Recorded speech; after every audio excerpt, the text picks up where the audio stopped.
Veterans Day, so let me start off really and truly. I mean this sincerely, thanking anybody who was in the military, any branch, for serving us, for making sure we have our freedoms. I think most people realize as you get older and older and older how much sacrifice is made by those that end up in the armed services. I can't thank you from the bottom of my heart enough.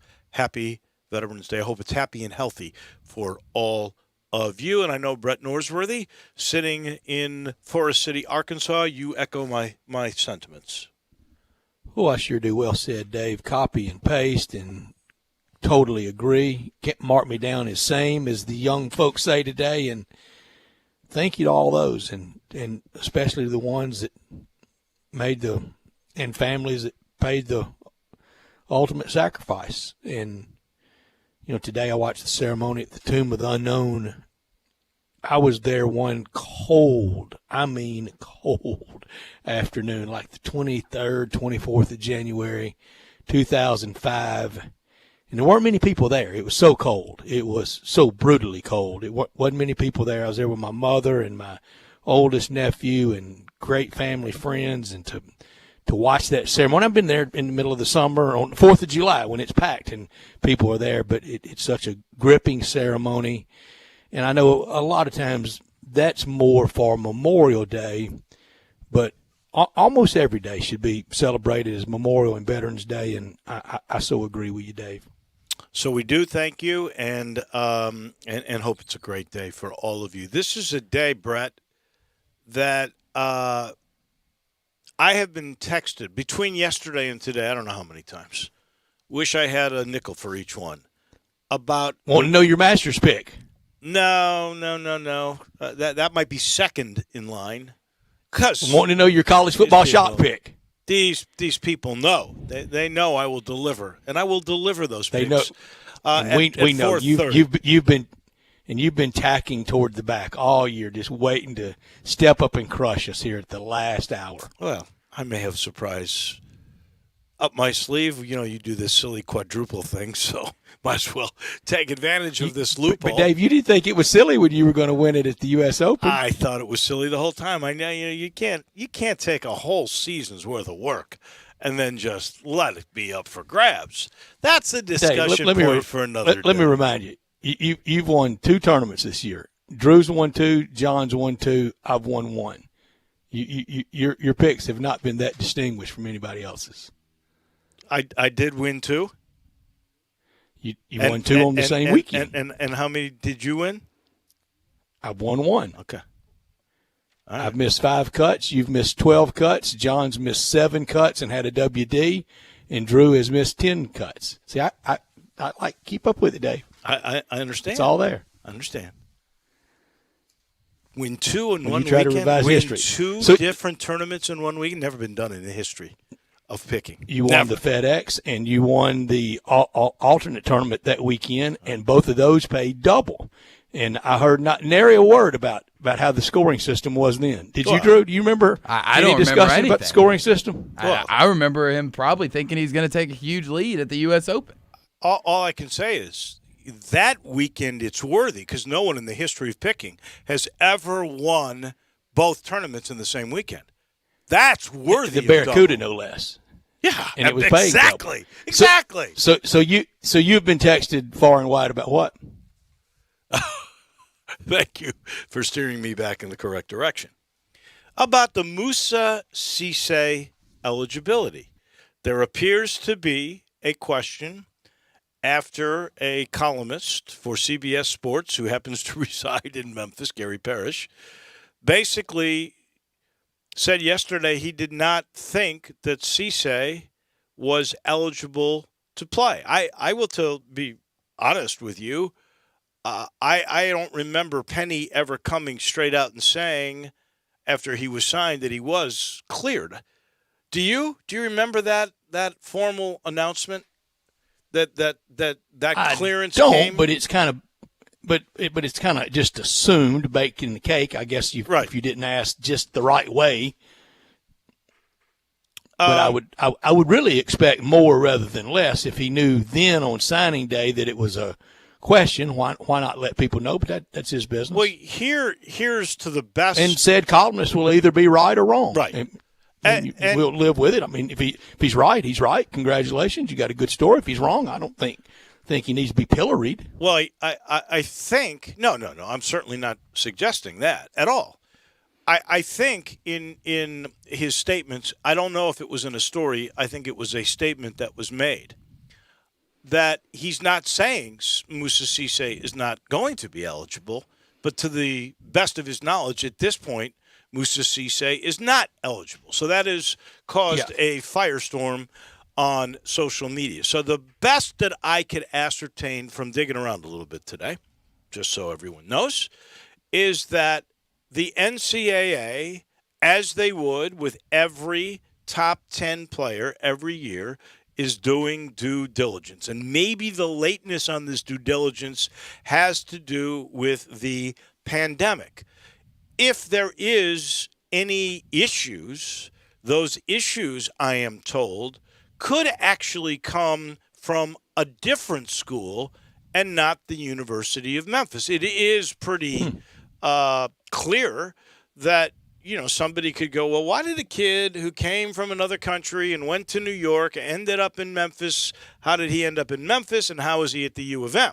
That's fair, and that can be ascertained, I am certain, with due diligence that's done by the NCAA. It doesn't mean there's any skullduggery that is involved at all. If you'll recall from the stories that were written about the time first that he got to Memphis and to Lausanne High School, and then later when Memphis was really trying to get him, and after he was signed by the U of M, we found out that the basketball coach at Lemoyne Owen is the one that is responsible for bringing him to this country from West Africa, and that was through a program that he had been involved with for a number of years.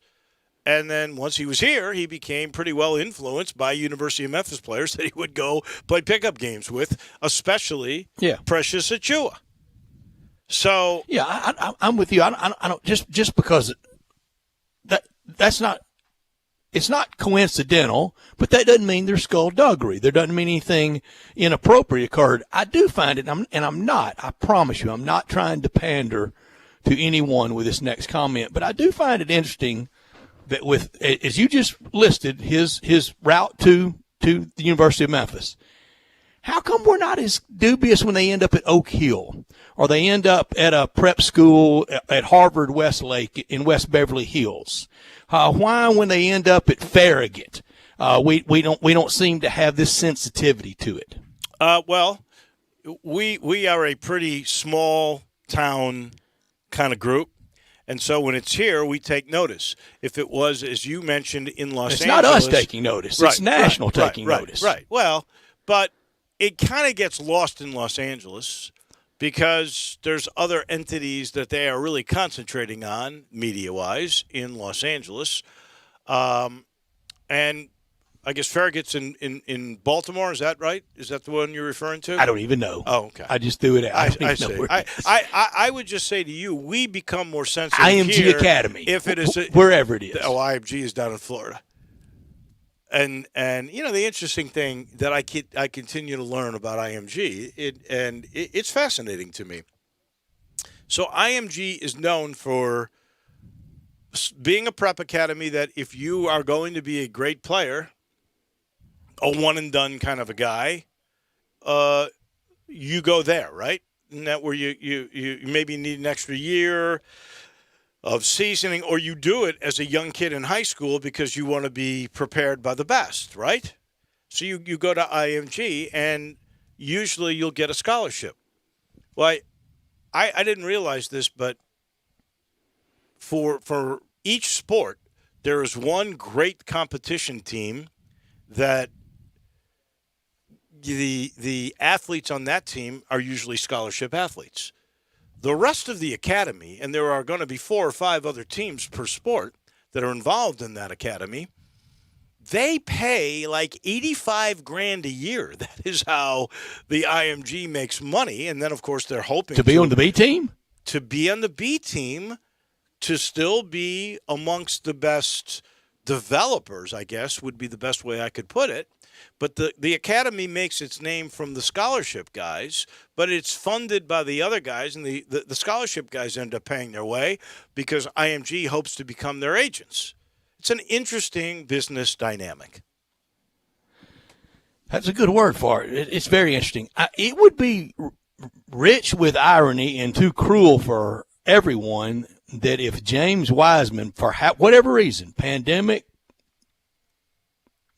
eligibility issues, if James Wiseman ended up playing more games than Musa Cisse did at the University of Memphis. I would really be, at this point, very surprised if that occurred. Again, I'm getting the sense from folks that I have talked to is this is due diligence. If there's issues, it's not even from this program. And I cannot explain why it's occurring now, but it doesn't mean this kid's going to miss a beat at all. Hope so. I hope so too. The fact that it is out there now, and the question of his eligibility is out there at this point, about 3 weeks or 2 weeks before you're going to tip it up. That would give you reason to go, whoa, what's going on? And, we've got a little bit of it's Memphis. Why are they against us? There's always sort of the mentality, and I'm not saying. That was the pandering part with me. Yeah, no, I truly get all of that. So we shall see. There really is some news today, and it is growing ever clearer. And we'll talk with Mike DeCourcy at 5 o'clock, the great national basketball writer for the Sporting News. Greg Marshall is going to be out by the end of the week. He's taking a couple of days off. Dave wins on that prediction. I thought he might be able to maybe even have a 1-year suspension on ice. You've been a real bad boy, but he's out. You were right. Well, it sure seems that way. And when you write a statement, I have never physically struck a player or colleague. When you got to write that, it tells you there's some issues going on, huh?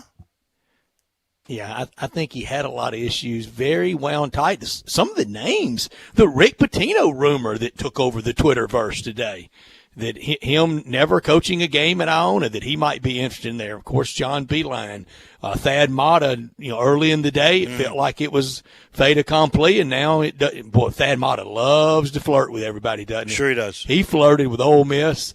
Ole Miss thought they had him. And then I just really don't want to do it. Thad Matta would be a big plus for the conference, that is for sure. But we'll talk with our friend Mike DeCourcy about that. We got TJ Reeves, who's battling Hurricane Eta. I guess my question for you is, which is the harder hurricane on Tampa, Hurricane Eta or Hurricane New Orleans Saints? A little soon, but I know you're coming from on it. We might have to ask TJ Reeves. Soon? We might have to ask TJ Drew, a little Reeves soon? that one. I don't know. Maybe a little soon. Also, it's Ada. Ada? It's a Greek letter. As in Zeta, Eta, Theta, Okay. Iota. Ada. All right. Thank you. I'm glad I got that one down. We will talk college football with our friend Barrett Jones at 4. There is more news. He'll go over all those SEC games with us. Yeah, all 3. What we're down to, all remaining. 2 of them? Is it 2 or 3? Yeah. We got many? 4 missing. I think we got 3 still being played. We have Vandy and Kentucky still being played. We got Ole Miss, South Carolina still being played, And Arkansas and Florida. And Arkansas and Florida. So we got 3 games. Now you got to wonder if Arkansas and Florida could get impacted by Ada. Ada, or obviously there has to be some fear that Sam Pittman's positive test would be passed along to others, right?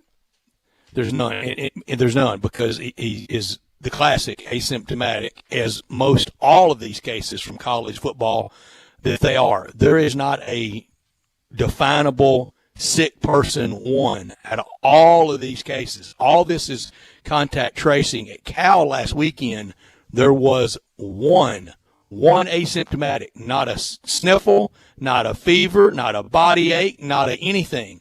It was one asymptomatic case, and I said a while back, we are on the battle to bat 1,000, And as long as we're in that battle to bat 1,000, we will have mass disruption. Well, yeah, and the Tigers and Navy are still trying to figure it out.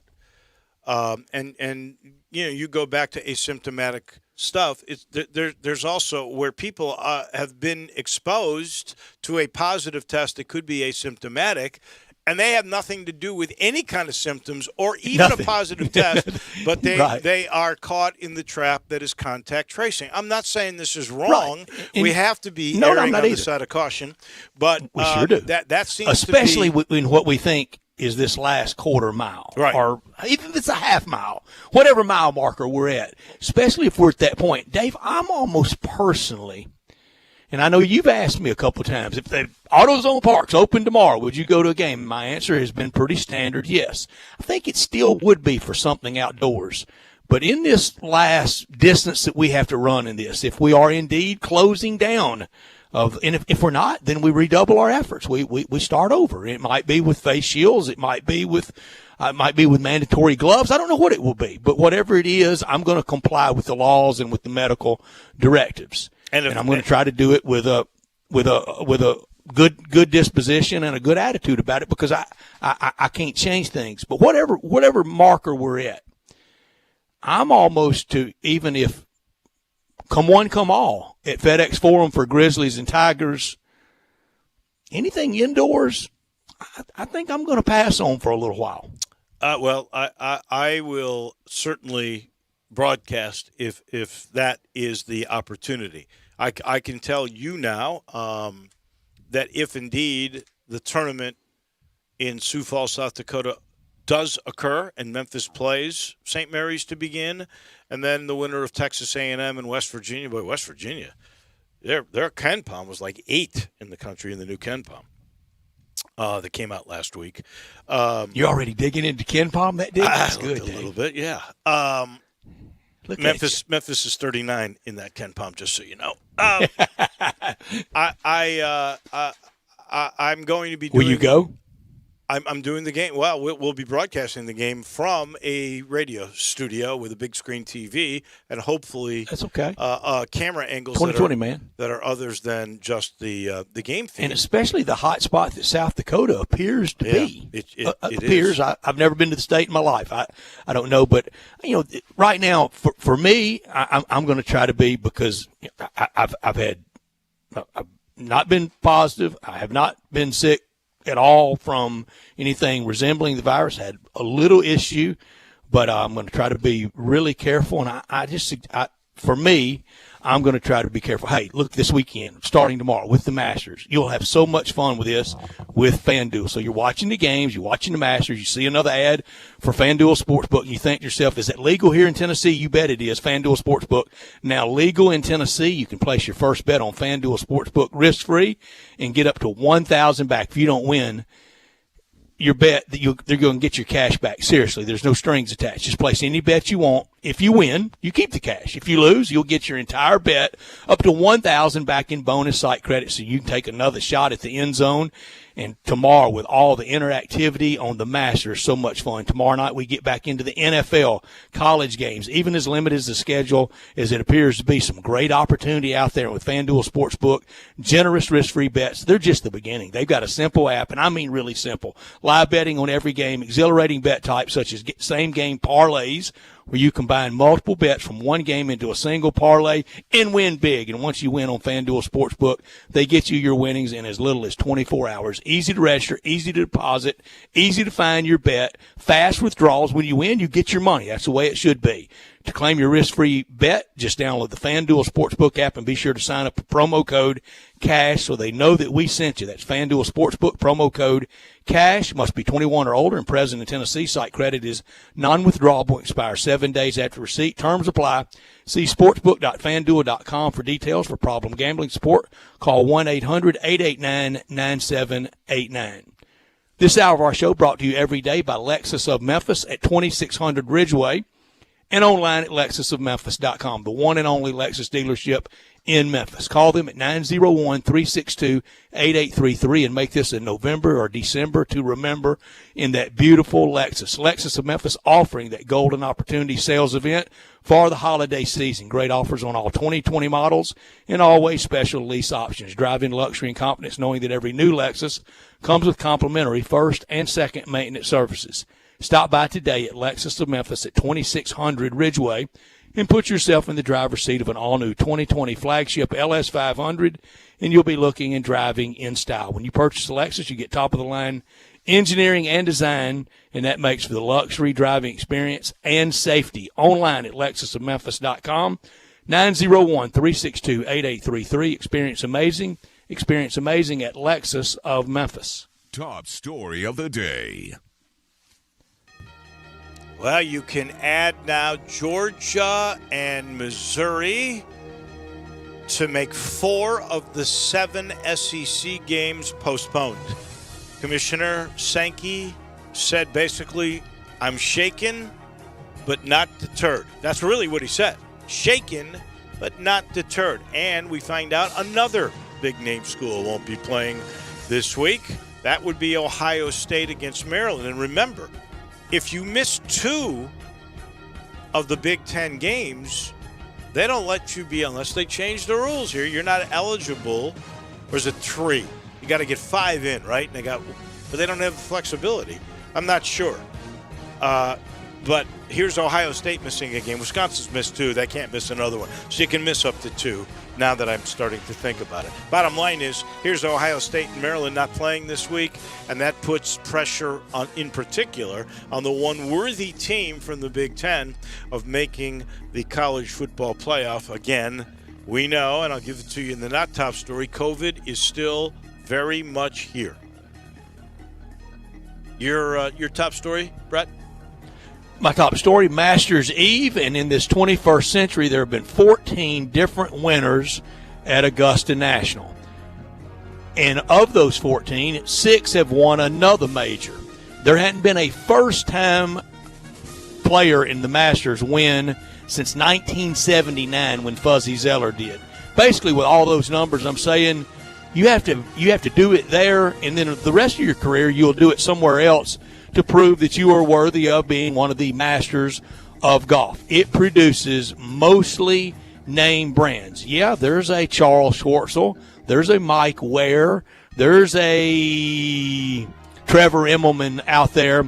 But it's mostly the big boys. The big boys that have done it somewhere else or do it there, and then later in their career, they do it somewhere else again. So just to clarify that, when you mentioned Fuzzy Zoeller, he's one of the few that won his first major or only major at Augusta. First time he's played there.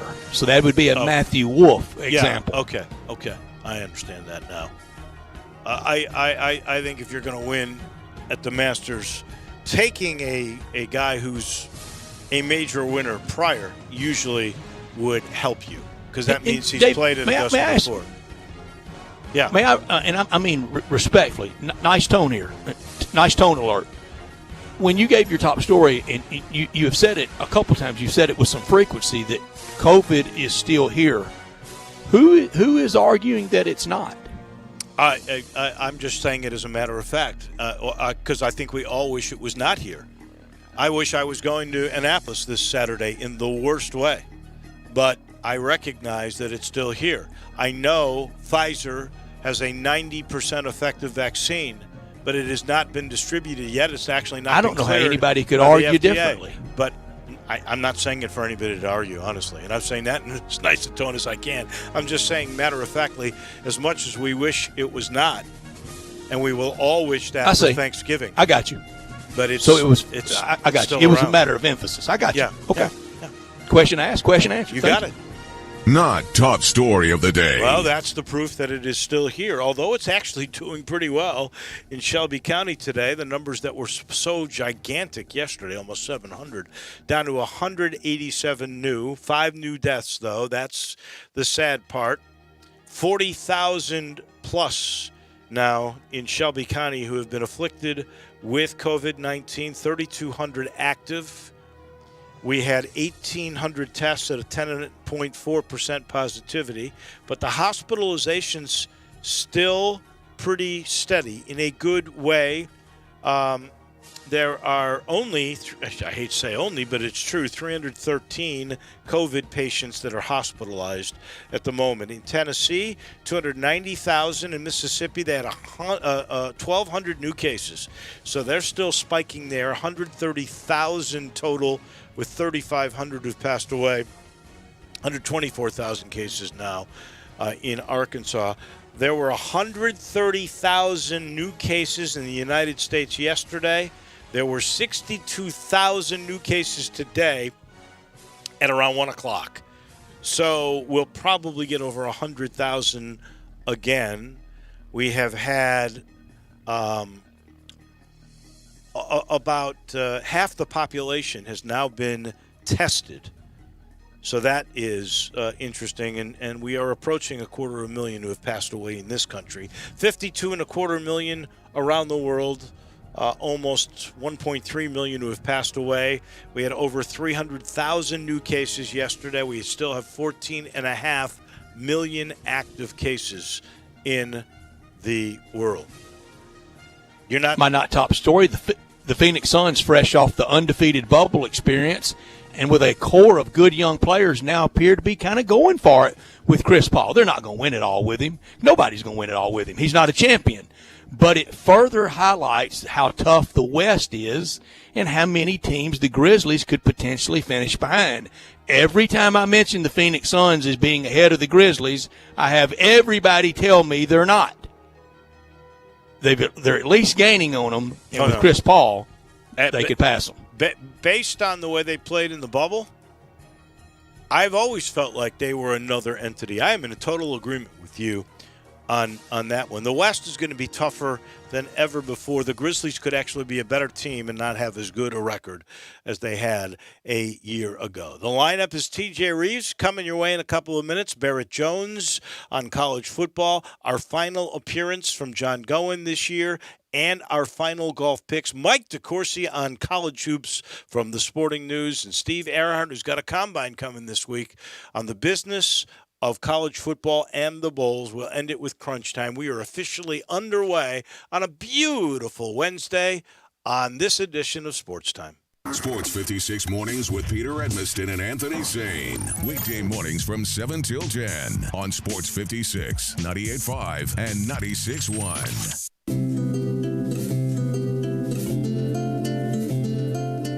I'm a big fan of Town Village, and there is always something to do year-round. Nestled in the heart of East Memphis, located corner of Park and Cherry, is a beautiful residential neighborhood. Looking for a great place to retire, but you still have a very active lifestyle? Then visit Town Village. Only requirements that you're 55 plus. Prices per month starting at $24.50. The Gourmet Chef welcomes you to visit our restaurant and bistro. Package includes 3 complimentary meals per day, maid service, free local transportation, monthly coffee club, theme dinner parties, lots of fun. Visit us and call Daniel or Bo at Town Village Audubon Park at 901-374-7342. There's no place like home. Town Village Audubon Park. Napa know-how. Right now, get a 5-quart jug of Napa full synthetic motor oil and a platinum filter for just $22.98.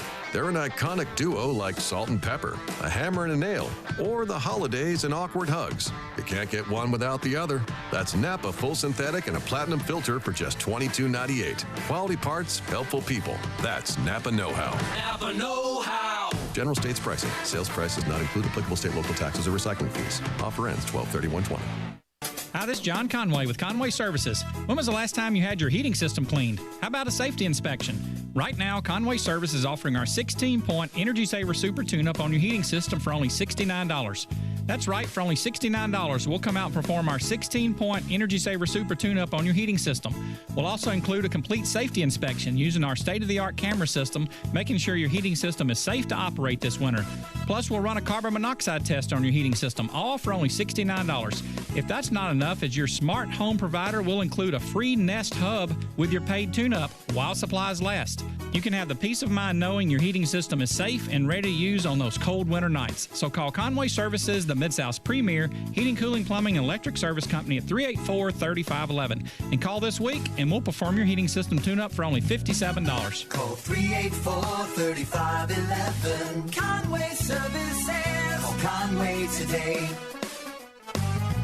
Hi, this is Rob Brown. Join us every Saturday morning on Sports 56 WHBQ from 8 to 10 a.m. and 96.1 FM and the new FM 98.5. We'll be covering the Memphis Tigers, the SEC, college football, college basketball, college baseball. We'll look into recruiting. We'll have guests from around the country with the latest news, the most knowledgeable people out there, the coaches, the players, the people who play the games. Don't forget to join us on the sidelines. Sports 56, 96.1, and the new FM 98.5. Join Sports 56 Middays this Friday from 10 to 1 at Edwin Watts, 5985 Poplar Avenue near Target. Titleist is launching the new TSI line of drivers and fairway woods this weekend. They're having a Titleist rep in-store Friday from 10 to 3 doing fittings on these new clubs. Edwin Watts will have some prizes to give away, and we'll be giving away Ole Miss football tickets as well. That's this Friday from 10 to 1 at Edwin Watts in the Ridgeway Trace Shopping Center on Poplar between Ridgeway and 240. Mask up, Memphis. Now, back to Sports Time on Sports 56 with Wolo and Stats. This hour of Sports Time is brought to you by Lexus of Memphis. Here once again are Dave Woloshin and Brad Norsworthy. We like to party.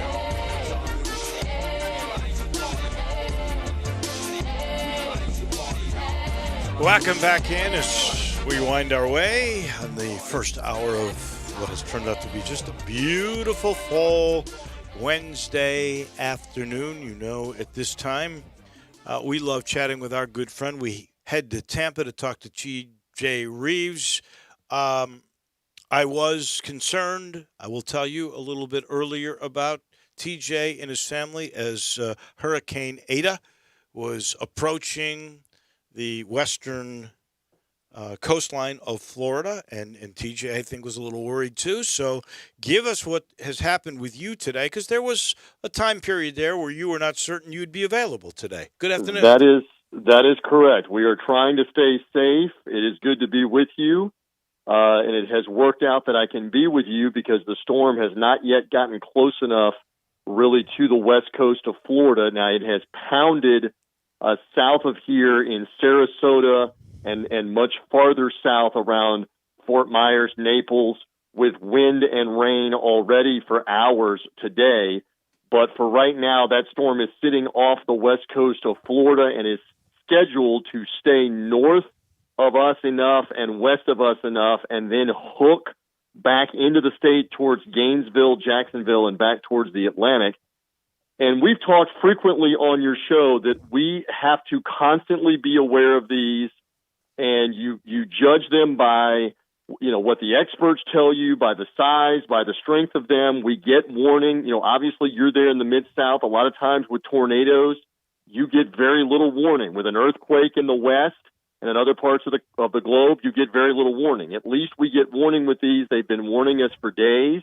They've been talking about yesterday and today, this is not a hurricane. These are not hurricane force winds. If they had been, if this had been something like a Category 2 hurricane, we would have been gone because we would be in the danger area of the hurricane and much stronger winds than what there currently is. This, as it stands, will be like 50-mile-an-hour winds. That's enough to do some damage, but most of it is supposed to miss us, which is a good thing. So we are hanging in there on a Wednesday afternoon for right now, and I get to be with Wolo and Stats and be distracted from the radar and all the weather talk for at least a few minutes. Well, we're glad we could do that for you, for sure. Would kids go to school today? I can't remember if it's in-person school there now or not. It's interesting. For Veterans Day, which it is today, that's right. And shout out to Thomas Reeves Sr., who you both know, United States Army, Memphis State University grad, Shout out to him and to all of the veterans that are out there everywhere.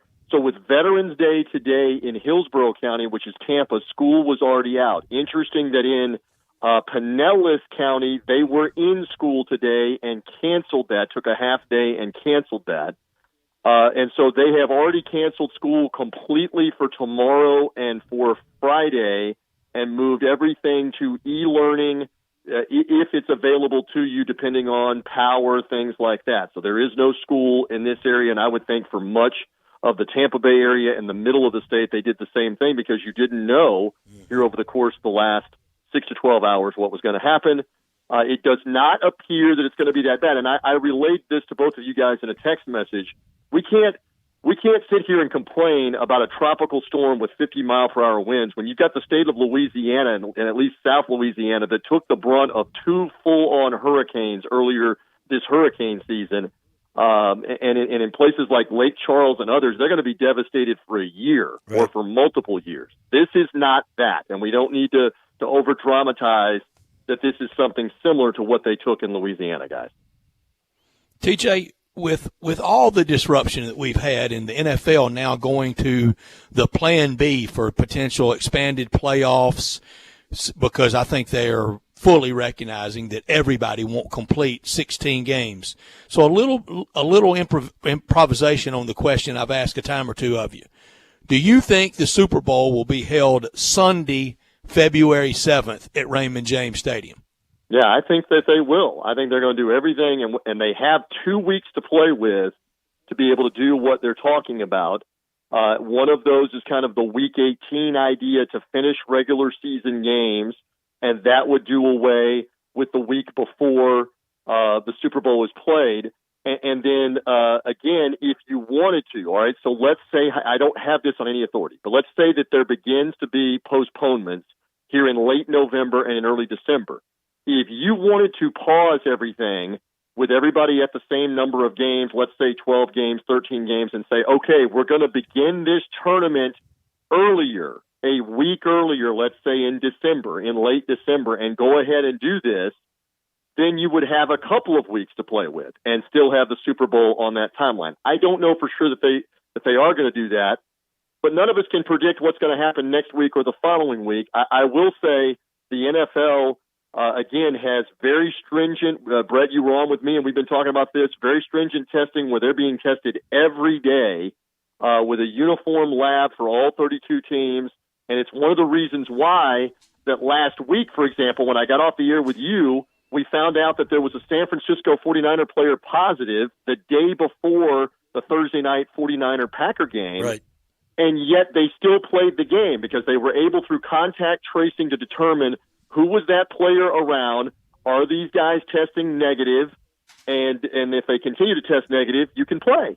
So, again, a lot up in the air, but I believe they will. I mean, what do we know? But for February, but I believe they will stay on track and will play the NFL playoffs in January and the Super Bowl on that date. And just to add to it, Roger Goodell yesterday, all the days run together, made very clear, again, they intend to have fans in Tampa at the Super Bowl, and it is an undetermined amount, whether it's 20%, 30%, 40%, what can they have in February? It is their intent to still do that down here. And that would be up to the health department of the Tampa County, correct? Correct. Yep. Along with the NFL, they're going to make that judgment, and the educated guess would be it's going to be somewhere around 15 or 20,000 fans. Something like that is the educated guess. All right. Now, my question for you is, did the Tampa Bay Buccaneers get the pause signal from the NFL last Sunday? Last Sunday night. Yeah. Long about 8 Eastern time. Yeah, it was maybe exactly. on pause. Yeah, exactly. That was not pretty. And I still don't have an explanation 72 hours later why it was that bad, especially with a Hall of Fame quarterback at the controls and the fact that your defense had been playing really well and just for whatever reason decided to sit back and let Drew Brees pick them apart without blitzing very much, without adjusting, and that's exactly what he did. It was far too easy.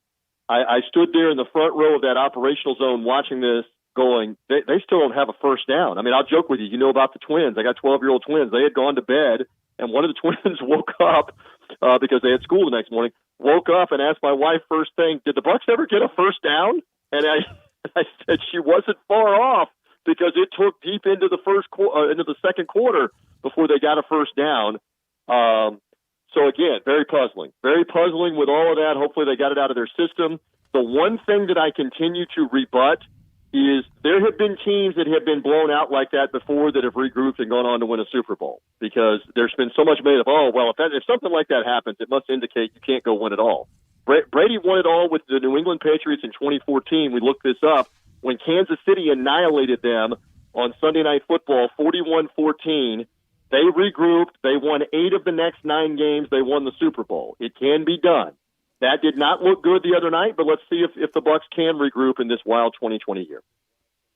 TJ, right now, do you think Tom Brady is a top 10 quarterback in the NFL? Absolutely. He didn't look like it on Sunday night, but the previous 6 games, and again, I know you guys don't get to see every game, but a lot of them have been on national TV. The previous 6 games, he had 17 touchdowns and 1 interception, and they had won 5 of the 6 games. And I think you will see more of that Tom Brady starting with this week. And then there's a critical 2-game stretch at home with the Rams on Monday night and 6 days later against, by the way, Patrick Mahomes and the Chiefs. And we'll see what Brady looks like in those games. I tend to think that was your stinker game. I really do. But I am curious how this will affect the relationship between Tom Brady and Bruce Arians, with Arians' absolute blunt appraisal of the poor game that Brady had. What's their relationship like today? I think their relationship is still intact, and to be fair, again, we love to sensationalize. It's what sports radio is. It's what opinion TV is, the talking heads, the internet. Bruce Arians came right out on the postgame show and said, we were horrible. We were horrible as a coaching staff. We didn't adjust. Nothing we did worked. It's not as if he laid this thing only at the feet of Tom Brady. I mean, most importantly, they didn't stop the Saints the entire first half over and over and over again, and that's got nothing to do with TB12. I mean, granted, you're not moving the ball and scoring points as an offense, but defensively, if you give up 31 points, like what they did in the first half of the game, repeatedly, drives and scores, you're not going to win in the National Football League, and so they need to be better all the way around. And I think you just discard it as a bad night that turned into a horrible and embarrassing night on national TV, for sure. TJ, give us your master's pick and tell us how far you have to go down before it would be Tiger Woods. Would it be 6 picks, 10 picks, 12 picks? He's not somebody that I would look at. Amazingly, he's not somebody I would probably look at in the first 5 picks. I don't think you can just suddenly flip a switch on. He didn't play well a couple of weeks ago, which you guys have already been over in his own tournament. It will be interesting. Can I tease, please? Am I allowed to tease? Sure. On the 3 Dog Thursday podcast, of course you are. Bob Herrig of ESPN.com is on the podcast, on the video, on the roundtable from the media room at the Masters, and we start talking about Tiger and start talking about what kind of chances he would have. And Herrig said, don't ever count this guy out. I watched the shots, but he brought up a great point. Tiger so many times in these moments has fed off the crowd. And other guys have wilted when hearing the roars all around Augusta. And we all 3 have been there, and you can hear the roars from 5 holes away. You can hear the roars and see what happens. And his point was, if anybody is hampered the most probably in the field by the fact that there's not spectators there, it's probably Tiger Woods. So as far as the faves, Justin Thomas, I think you look strongly at John Rahm. And as a complete flyer, how about Tommy Fleetwood, the Brit, at what is he, 500 to 1, something like that? That is a crazy number for a guy who's always good in majors, it seems. Yeah. It's either 50 to 1. I think it's 50 to 1. He's 50 to 1. So Tommy Fleetwood will be a guy that I'll take the flyer on to answer out of the favorites. To answer your question, Brett, the PGA Tour.com does power rankings. They go all the way to 20 before you see the name Tiger Woods. Last thing 20. For you, TJ, and that is, can Bryson DeChambeau overpower Augusta, especially in the rain in the fall? That's a great question as well, especially with the carry of the golf ball. And if he is hitting the ball in these conditions in the fall on that course 350 in the air, 375 in the air. Not only testing him, but they've got to start looking at the golf ball. And Augusta may make their own rules about what golf ball you can have in addition to your equipment. We'll wait and see. I mean, I've heard from a couple of people that he's intending to do things like at Amen Corner, like blast the ball all the way over the pine trees at 13, curving around, and blast it to the 14th fairway and play out of the 14th fairway. Right. If the Green Jackets see that, look out. This will be interesting to watch, but it's a far cry different to just be able to drive it a long way and actually be able to win the thing. We'll see. We shall see. Stay healthy. Stay dry. We'll be thinking about you. Please text me when you're out of danger. I appreciate it, guys. Thank you for hanging in there with us. We will watch this with vigilance.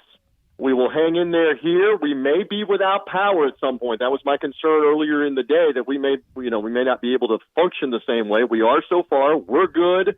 Again, it is not supposed to be a hurricane or hurricane force wind, so we're lucky on that front. Thank you, boys. Right. See you later. Go charge your batteries. Thank you, TJ. Thank you. Be safe. We appreciate it. Be safe. That is our friend. Keep those phones Tampa, charged. TJ Reeves, absolutely.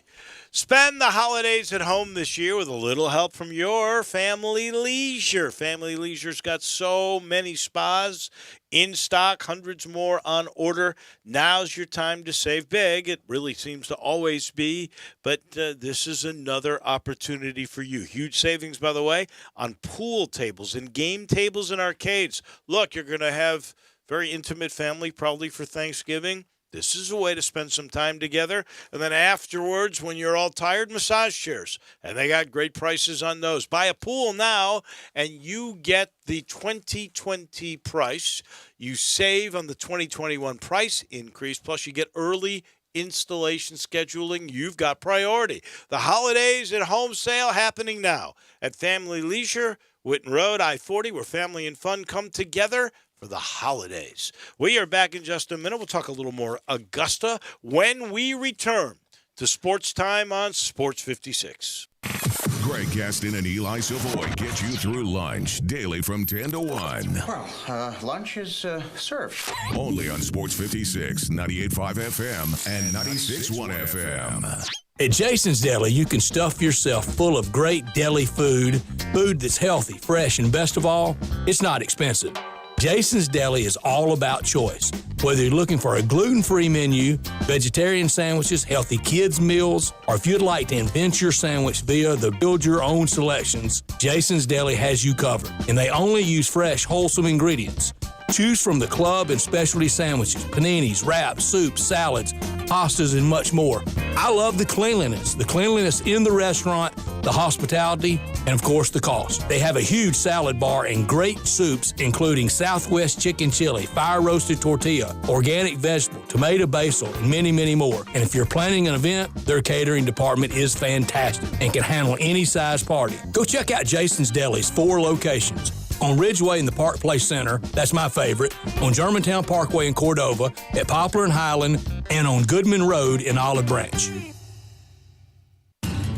Now at Lowe's, we're saying thanks to our pros in more ways than ever before during our Provember event. We have deals on the brands you trust, like DeWalt, Spyder, and Metabo HPT. We also have credit options you won't want to miss. Plus, for 5 days only, November 9th through the 13th, bring in an old bucket from one of our competitors and get a brand new 5-gallon Lowe's branded bucket free. Just one more reason why we're the new home for pros. Limit 1 bucket per customer while supplies last. U.S. only. Hey, I heard that you just got a new car. Yes, I sure did, and I could not believe how simple it was. Really? Tell me what happened. I bought my car at Cars Inc. They are family owned, and the choices of cars were the best I've ever seen. They even said they could price match with anyone and help me with whatever financing I needed. Wow, it does sound like they know what they are doing. Their family has been in the car business for over 30 years, and they're excited about being in Memphis. Where are they? 5095 Cummington Way, and their phone number is 901-623-7180. At First Bank Mortgage, their core purpose is to help you get to a better place. That better place may be a lower monthly payment, that vacation you thought was impossible, or getting into a home with a fenced backyard where your kids can play. To get into your better place, First Bank Mortgage makes decisions right here at home. Dedicated to helping you get to your better place, First Bank Mortgage. Call Daniel Mooney at 901-462-0145 today. NMLS 741022. Equal housing lender. One thing I really admire about Central Barbecue is their commitment to quality. Then why do they let you do their commercials? I'm talking about their food.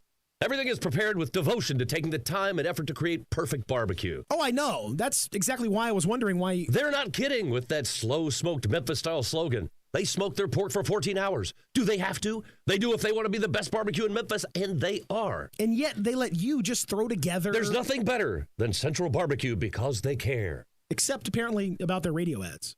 Now, back to Sports Time on Sports 56 with Wolo and Stats. This hour of Sports Time is brought to you by Lexus of Memphis. Here once again are Dave Woloshin and Brad Norsworthy.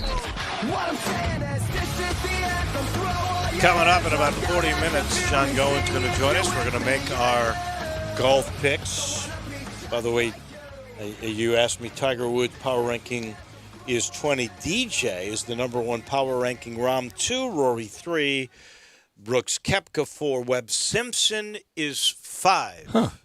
Webb Simpson 5th. Interesting list. Go through those again. Let's count the majors. A DJ? He's got one. Has he got one or two? He's got one. Just one? Rahm? None. He could be a first-time guy. He really could. Rory, but it's not his first Masters. That's different than Fuzzy. Well, that's true. That's true. Rory? Several. Brooks? Koepka? One. Webb Simpson? Several. Webb Simpson? One. After that, it's DeChambeau with one. Xander Schauffele's got none. Justin Thomas? One. Patrick Reed? One. One. There. Tony Finau? None. He's only won one tournament, the Puerto Rico Open. I know. Please. Jason Please. Day, Don't. He's got one. Yeah, so it's just hard to be, pardon the pun, green there. Brandel Chamblee, I know it cuts a lot of different ways among golf fans. He is very... He's good at what he does. He's very good at what he does. He is, Dave. He's very good at what he does. He is very... certain of his opinion. He is very well read. Some would say he's cocky. I don't think so. I think he knows his stuff, and he knows it. He backs it up. He brings it it, and he delivers. He backs it up, Dave. He backs it up. And he knows, the replies to him on Twitter, he could tweet good morning. You never won anything on tour. You don't think he knows that? You don't think he knows he didn't win anything on tour? Oh, yeah. Does it make him any less knowledgeable, though? No. No, it doesn't. Here's his tweet today. It was good. Jack Nicklaus won his 6th Masters in 1986, 23 years after his first. He was ranked 33rd in the world going into that week. If Tiger wins this week, it will be his 6th Masters, 23 years after his first. He is ranked 33rd in the world going into this week. Wow. And I swear, I think the first response was, you didn't win anything on tour. But here sort of is the difference. Well, maybe not. Jack, no one thought Jack had a chance, and he certainly wasn't coming off as the defending champion in that particular moment. And Tiger Great is. Tiger Great is. point. But we also Jack hadn't won since the PGA in 81, a major. So you're 5 years. He hadn't won in 5 years. Yeah, it was out of nowhere in '86. Yeah, and much more than Tiger now. True, but Tiger's played terribly this year. So if we're going to talk about 1 year since he won that thing, I think he played good a couple of tournaments after, but really since the pandemic hit, he's not been an entity at all. And really before the pandemic hit, he had injuries. So if he were to win this, and he's down to 20, it really and truly would be surprising. Hey, the interesting thing about Brandel the forecast for tomorrow, rain. I mean, you're going to need a boat. I mean, it is 100% rain tomorrow, and it is from 6 o'clock till 1 o'clock. So that's 5 a.m. in the morning, our time, until noon. So the afternoon crew might get a break. Yeah, but the sunlight issue. Well, yeah, but you'll still get in if it's 1 o'clock there. You're going to get 4 to 5 hours. The afternoon crew is the one crew that could make a run in tomorrow. Well, they wouldn't start them. They would start the ones that had missed earlier. They would go first. They still going to go first. They're not going to stop you for rain, are they? I mean, it depends on how hard the rain is. If there's lightning, you're not going to start. But they're going to still play if there's drizzle, won't they? 100% of thunderstorms? Well, thunderstorms, I again. mean, thunder, there's lightning. Yes. Well, if there is lightning, they won't. I agree with you there. But I'm saying to you, if it's drizzling. Well, accompanied with most thunderstorms is a chance of lightning. No, I got it. I'm saying to you, though, if it's just rain without thunder and lightning, they'll play. That's what they normally do, and they play without lift, clean, in place until it gets ridiculous. Well, you could hit some knuckleballs there. Sure could. Ooh, that ball could go anywhere. This final portion of our number one brought to you by Supercuts. That is the place to go to look good, and they're all open, and there are 15 Supercuts now all across the metro area. It started 30 years ago. The Czech family came. They opened up one. They've been a sensational hit ever since, and nothing's more important to the Czechs and to all of Supercuts, to be honest with you, as a company, than the safety and health of their team, their employees, and, of course, all their customers, too. That is why they came up with the Safe Salon Commitment. That is a commitment developed in partnership with top infectious disease doctors. And so they have maximized safety and sanitization in all of the Supercut salons. They're ready for you. They've been open a while, and many of you have gone. Don't have any fear. They have gone the extra mile to protect you. Go to supercuts.com. You'll learn more about the Safe Salon Commitment, and you can make your appointment to Supercuts today. Back in just a minute, college football front and center. A lot of cancellations or postponements. We'll talk with our friend from ESPN, Alabama, ECS, and the NFL, and William Campbell Award winner. That would be Barrett Jones. He's right around the corner. When you are in need of quality jeans, shirts, and boots, think Frontier Western Store in Olive Branch. Frontier has thousands of square feet of merchandise at everyday low prices. Tons of jeans by Carhartt, Wrangler, and Ariat. Whether you're after classic denim jeans, dungarees, or work pants, you'll find it among Frontier's amazing selection of stylish modern fits. Flame-retardant jeans and shirts now available as well. Colder weather is on the way, and Frontier is prepared with overalls, coats, and fleece jackets. Hundreds of jackets and coats in stock by Ariat. Inventory may be scarce this year, so come in today to grab yours while it's in stock. Don't forget the boots. Frontier boasts dozens and dozens of styles of boots.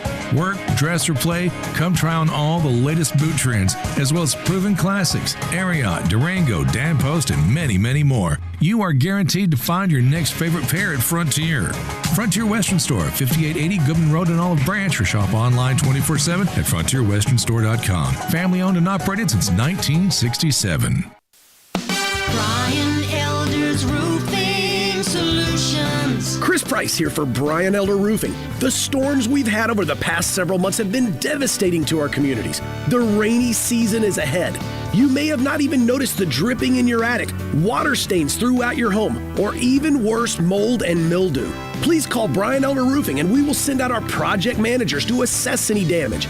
We will not try to sell you a roof if all you need is a repair. We will measure your roof from outer space. 0% for 60 months, even no payments till 2022 are available with approved credit. If you've noticed missing shingles, water stains, leaks in your roof, call us before you call your insurance company at 867-0303. That's 867-0303, and we will provide a free, thorough inspection of your roof's condition. Call 867-0303. Brian Elder's Roofing Solutions. Good news. Southland Casino is now back open. That's right. The most spacious casino floor in the Mid-South is ready to welcome you back to the action with live blackjack, roulette, craps, and all your favorite slots. The action kicks off every day at 9 a.m. and rolls all the way till 5 o'clock the next morning. So what are you waiting for? Go ahead and make the short drive to Southland. We're ready for you. Must be 21 plus. Play responsibly. For help quitting, call 800-522-4700. Hey, sports fans, you already know about the great steaks at the Butcher Shop Steakhouse, a Memphis tradition since 1981. They specialize in hand-cut aged beef right over that hickory charcoal. But did you know the Butcher Shop also has great seafood items, from fresh Atlantic salmon with dill sauce, pan-seared red snapper with sautéed shrimp and Cajun cream sauce, Canadian cold water lobster tails, crab stuffed shrimp, homemade lump crab cakes, and a whole lot more. Oh, and don't forget the Fresh Burger Fridays for only $8.95. Come in, enjoy a fantastic dinner at the Butcher Shop. If you need a great private party, the Butcher Shop is your place. 6 different private rooms, seating from 12 to 250, all equipped with audio-visual.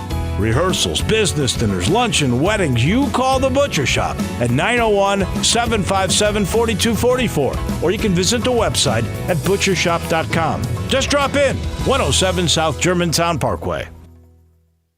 What's up, Memphis? This is former Memphis kicker Steven Gostkowski. I know you've heard of Platinum Jewelers by now. You've heard from former Grizzly Mike Miller and my man D'Angelo Williams tell you about them. Now take it from me, a 2-time Super Bowl champ. Platinum Jewelers is the best in the business. When it's time for jewelry, make sure you give Platinum Jewelers a look before you buy. Platinum Jewelers has a brand new location in Germantown at 9387 Poplar Avenue. Visit them or at 545 Perkins Extended in East Memphis or online at platinumjewelers.com. Join Sports 56 Middays this Friday from 10 to 1 at Edwin Watts, 5985 Poplar Avenue near Target. Titleist is launching the new TSI line of drivers and fairway woods this weekend. They're having a Titleist rep in-store Friday from 10 to 3 doing fittings on these new clubs. Edwin Watts will have some prizes to give away, and we'll be giving away Ole Miss football tickets as well. That's this Friday from 10 to 1 at Edwin Watts in the Ridgeway Trace Shopping Center on Poplar between Ridgeway and 240. Mask up, Memphis. We are Sports 56 WHBQ Memphis, W253DF Memphis, and WIVG Tunica Memphis. Flynn Broadcasting Stations. Now, more of Sports Time on Sports 56 with Wolo and Stats. This hour of Sports Time is brought to you by Homer Skelton Hyundai. Here once again are Dave Woloshin and Brad Norsworthy.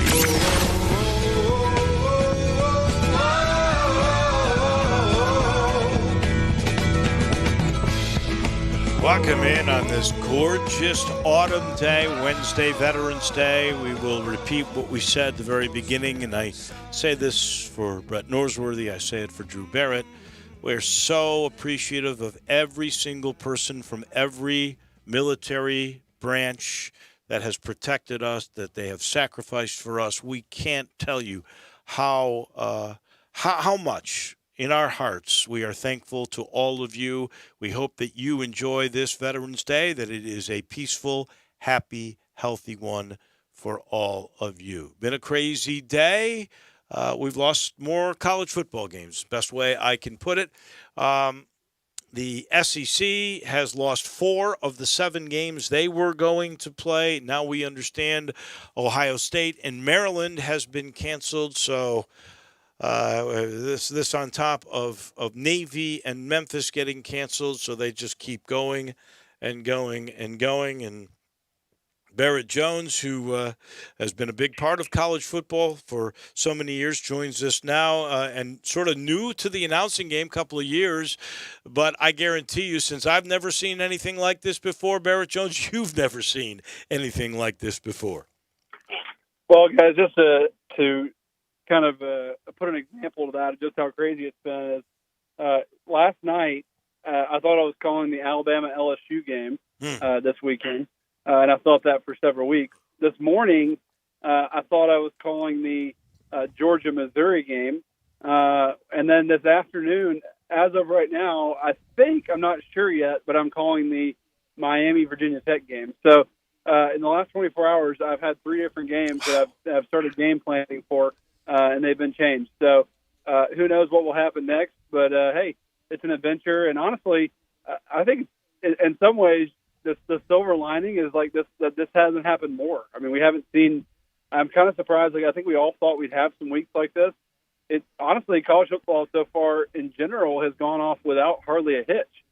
This has really been the first week we've had mass cancellations obviously, I think a lot of it maybe can be traced to bye weeks and some activities during bye weeks, guys going home and bringing it back and spreading it. So it's not really a surprise. And I think too. I mean, look, another silver lining is I think that this was one of the fears of not having a season was that guys would be home and that possibly they would get it anyway. And so far, just based on this is not true data, but just at least just this example here of guys going home and getting the bye weeks, it seems like they are safer when they're there on campus with the team.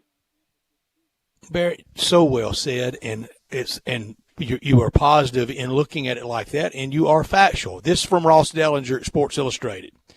Total games scheduled so far this year in college football, 365. Total games played, 310. Games postponed, canceled, 55. So games impacted have been 15%. So we're 85% successful with the college football season so far this year. So I guess this is like 1,000 safe takeoffs out at Memphis International, and nobody reports on that. You have one crash, it's the lead story all over the country.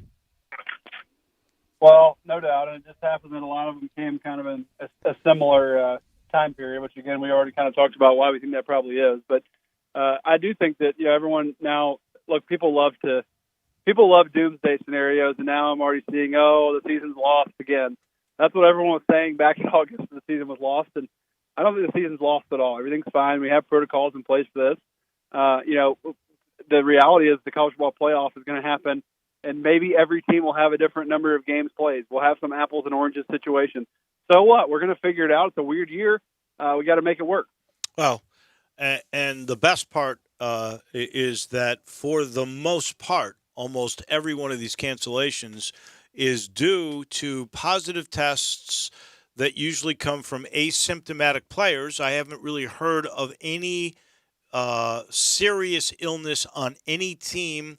And in the case of a team like Navy, from what I've heard there, it's mainly contact tracing exposure and erring on the side of caution. So, that's the other silver lining that needs to be brought up. Nobody has really gotten terribly ill that has been a college football player, to the best of my knowledge. If I'm wrong, I apologize to anybody for, disseminating any wrong information. But that's to the best of my knowledge. I'll say this much. I know how much effort and prep time it goes in to prepare for a football broadcast. So if you've already been preparing, this will be your third game. You're going to end up knowing every team in the country, Barrett Jones.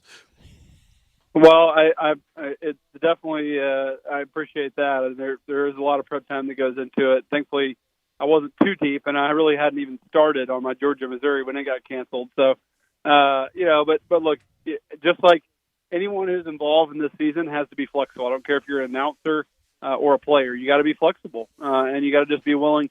Like, you have to be willing as a player and as a coach to understand that who we're playing a given week might even change. And we're just got to figure out a way to play as many games as possible. Again, remember this. I know there's a lot of talk about we're trying to exploit the players, and again, the kids want to play. Okay, they talk to every kid. They want to play. None of them feel like they have to play. They want to play. Their scholarships are being protected if they don't want to play, but almost all of them, with maybe a few exceptions, really want to play. So all that being said, I think it's been a great success. I give a lot of credit to Greg Sankey specifically on his leadership during this whole time and helping make all this go, some behind the scenes and some in front of the scenes. Again, we still have things that could happen and bad things could happen, and you hope none of the players are adversely impacted. I think certainly that's something we want to celebrate, that you're right. We haven't seen a lot of people adversely impacted. I think certainly if any of the players had been adversely impacted, I can guarantee you we would have heard about it. Guarantee it. Barrett Jones, you played at Alabama, and now Alabama enjoys 2 weeks off. Can you imagine 2 weeks off during a season? No, I cannot. That would be extremely unusual. In fact, I don't think I'd want 2 weeks off during the season. Bye weeks, they were very, it's fun to have the weekend off, but I did not like practicing when you don't have a game. Practicing gets old fast. So as a player, that's when you get to itching, to get back out there and hit somebody else. because of the Clemson loss, Alabama is back to number one. This is one of the most amazing things to me. They've had a number one ranking in part of the last 13 straight years. We'll never see anything like that again. I really don't believe. And it continues. Does Nick Saban, you think, sit back and reflect on this when these kinds of things occur? Or is he just too intense on the moment and the detail of the day to not sort of appreciate what he's been able to accomplish? Certainly he does not reflect on it now. Maybe he will one day. He doesn't really care about those kind of stats. Knowing him, he cares way more about wins, losses, and championships and those kind of things. I do think he's getting more reflective, though, just being around him a little bit. I think he's starting to think more about his legacy, the way he's perceived and the way that, he's impacted so many different people. I think that's important. And I think it's kind of sinking in on him that he's probably, who knows how many years he has left, but, not too many. Look, I think he's going to be around for a few more years. I'm certainly not saying that. And probably not more than 10. And so I think he's starting to kind of think about, how am I going to be remembered and how am I perceived and what are some of the things I've accomplished. So I think there's some healthy amount of that, but I don't think he thinks about those kind of stats because that's not him. He's too busy grinding over the rest of the schedule. And knowing him, he's got the coaches working hard. And normally what they do in a bye week is they have an extra day of practice for each team they have left on the schedule. So they'll do like a preview day for Auburn, a preview day for Arkansas, a preview day for whoever else they have left to play. And I'm sure they'll probably just do another preview day for all those different schools and, get kind of a head start on being able to game plan. Barrett, has it hit you? Have you given it any thought about this? And for Coach Saban, he's got the statue, he's got the adoration, he's got the adulation, all very well earned. But in Tuscaloosa, one of the landmark buildings right there on Bryant Drive is the Paul Bryant Museum and Library. Has it hit you that someday there might be a Nick Saban Library and Museum in Tuscaloosa?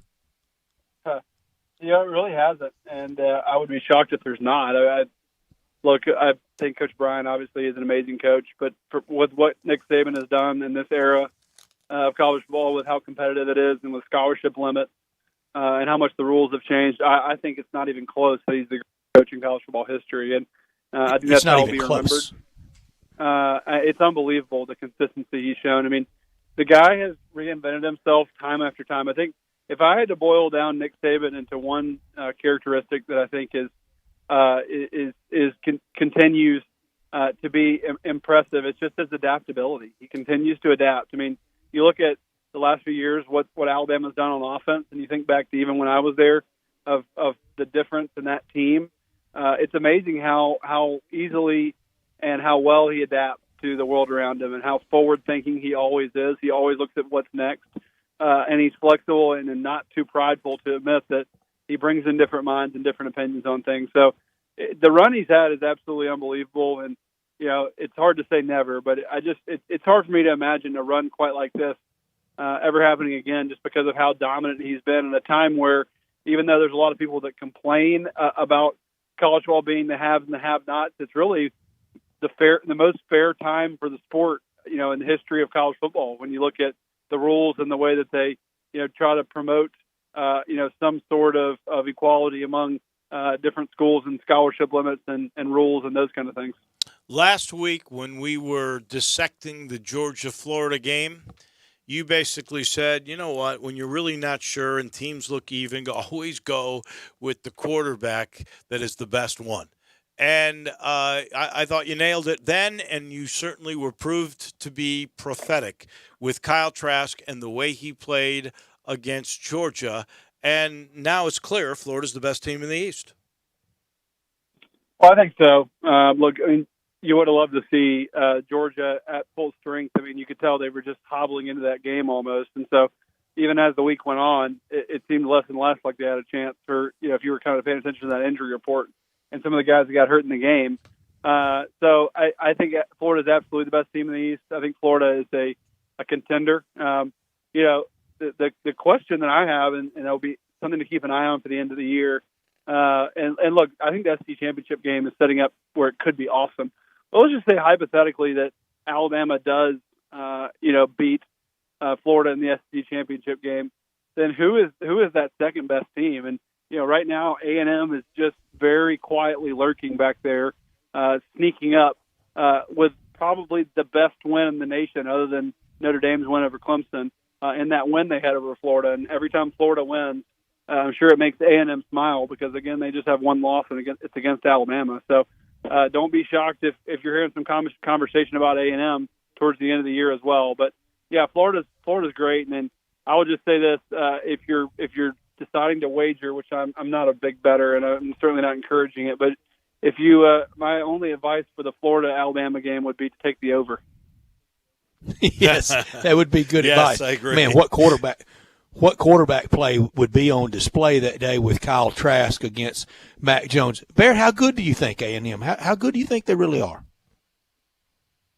I think they're good. I am surprised they lost to Florida. I think Florida's, just if I hadn't have seen them play, I think Florida's a better team. I think Florida wins more times, out of 100 games.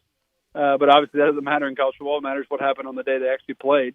I don't think they're quite as explosive as some of the other teams we've seen offensively. They do have a very good offensive line.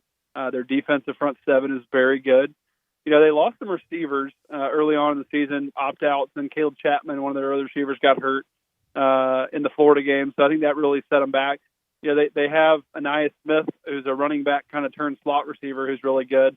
And then they have a running back that's very talented. They have a really good tight end in Niedermeyer. So, I think they're a really good team. I'm not sure if they're a great team because I'm not sure how explosive they are on the outside. And again, we've talked about it over and over. I just think you have to be super explosive on offense to really compete for championships in this day and age. If you a little more than halfway through, had to pick the coach of the year in the SEC, and you can't pick your coach, Nick Saban, who's the guy? I mean, Sam Pittman, and it's not even close, right? I mean, the only other guy could be Jimbo Fisher. That would be about it, right? I mean, look, Sam Pittman, I mean, considering what he inherited, what he's done is nothing short of miraculous. He's done a fantastic job, and I don't think you can give him enough credit for just not only the result, but just the energy he's brought into Fayetteville. It's really fun to watch. Barrett, it has been in his post-game interview last Saturday night in Victory was just how the tone that everybody says that he is, and I think you should strike. It was humble, but it wasn't all shucksy. It wasn't, hardcore serious. He was affable with I think it was Darinoka back in SEC Central, and he gave credit to his players, gave credit to the opponent. It hit every tone it should hit, and he's kind of hit every tone you should hit since being hired. Well, there's no doubt. I mean, I think it just all boils down to this, Brett. I think he's a great leader of men. And I think sometimes people forget, amongst all the fanciness of X's and O's and hot offensive coaches, that sometimes it's great to hire a great leader of men. And I think he's that, and the players have responded to that. I think these days when we're hiring coaches, we look too much at scheme. We look too much at, smart play caller and not enough at just leadership qualities that make you a great coach, because obviously it's great to have both, and that's what the great ones have. But, I think generally teams that have great leaders have more success than just teams that only have brilliant minds. And I also think great coaches allow people to help them in areas that they're not really the best at. And I think Sam Pittman has done that with Barry Odom. I think he's allowed Barry Odom to make all the major decisions strategically, personnel-wise, everything else on the defensive side of the football, and that has really helped. That's been a great combination, and Odom is a big part of this story. No, I totally agree, and I think that's part of leadership. It's humility and understanding, where you're not strong and being able to listen to advice of others. And I think absolutely that's a quality he's been very strong in. Barry Odom's done a great job. They've had a great relationship. There's not any kind of, you don't see any kind of Sam Pittman getting annoyed about people talking about Barry Odom. In fact, probably the opposite. I think he usually praises Barry Odom and is quick to give him the praise And so it seems like a great relationship there, and it's fun to watch. And again, it's contagious because, players sense when there's any kind of struggle or awkwardness like that. And right now, everyone knows that they're all working towards one goal. And it's just, again, I love it. I love when teams play above their station because let's be honest, this Arkansas team is not that much more talented than they were last year. They're just playing hard and they're playing together. And it's been a joy to watch them play. It has been just pure D, and the ultimate team sport. One bust, everybody busts, and everybody does it well. The team usually does well. Barrett Jones, who's got the bigger quarterback troubles right now, Kirby Smart or Jeremy Pruitt? Oh man, that's a tough one. They both have some big troubles. Let's start with Kirby Smart. I first of all, one of the things I always tell people about coaches and quarterbacks is like, coaches want to win, okay? So, like, for the armchair quarterbacks out there saying, oh, we got to put this guy in the game, like, the coach wants to win the game. Trust me, more than you want it to win the game, the coach wants that. So they're going to try to put the guy in who's the best, and usually if they're not putting someone in, there's a reason for it. And I don't know the reason on JT Daniels. That's been the big question mark, is to why he hasn't really played very much. And I don't know the answer. Maybe he's still hurt. Maybe he's not very good. I just really don't know. I just know that coaches want to win games. So if he was best, they'd put him in the game, Now, I do think in the Tennessee side, to me, there comes a point where even if, let's just say hypothetically, Garrett Tano gives you the best chance to win games, which it's hard to believe still after watching him, but maybe he does. There comes a point where the team is so downtrodden because of the amount of games that he's lost for them, that they kind of give up on a guy. And that's, I feel like, what it is right now, is there's just not a lot of belief in him. And you can see it affecting everyone else in the team. That Georgia game, I think, was maybe kind of like the last straw where the defense played pretty well for a half. And then in the second half, they had so many turnovers and dumb errors on offense that just set the defense in a bad situation that I think it just kind of became contagious for the team. So if you're going to make me pick, I'll probably pick Tennessee, because I just don't know if there's a great option right now. I know there's the young freshman 5-star kid, but he's a freshman. He's a true. I don't know I don't know if he's any good, and it certainly seems like he's not ready. Or again, Coach Pruitt would have been playing him a long time ago, because see point A, that Coach Pruitt wants to win games. Yeah, at some point, I think you and I discussed this last week. You got to sit back there and say, well, what about the development of this kid? Is he just absolutely terrible, or did you not do your best to develop that guy? And Garantano's been around for a few years in Knoxville, so I don't know how much. Feels like forever. How much is on the coaching staff too, or is this just the fact that it's a total misjudgment on the Garantano talent? I guess we'll never know. Enjoy whatever game you end up doing. And do well. Thanks, guys. We'll see. Hey, Barrett, it'll be an adventure. Before we let you go, we got to get a master's pick. And Barrett, I swear, it looks like you and Bryson DeChambeau have swapped bodies. He looks like you did when you played football at Alabama, and you look like him a few years ago when he was an amateur golfer. Well, I thank you, I guess. I don't want to look that shrimpy, Brett. I mean, he was kind of shrimpy back in the day, so.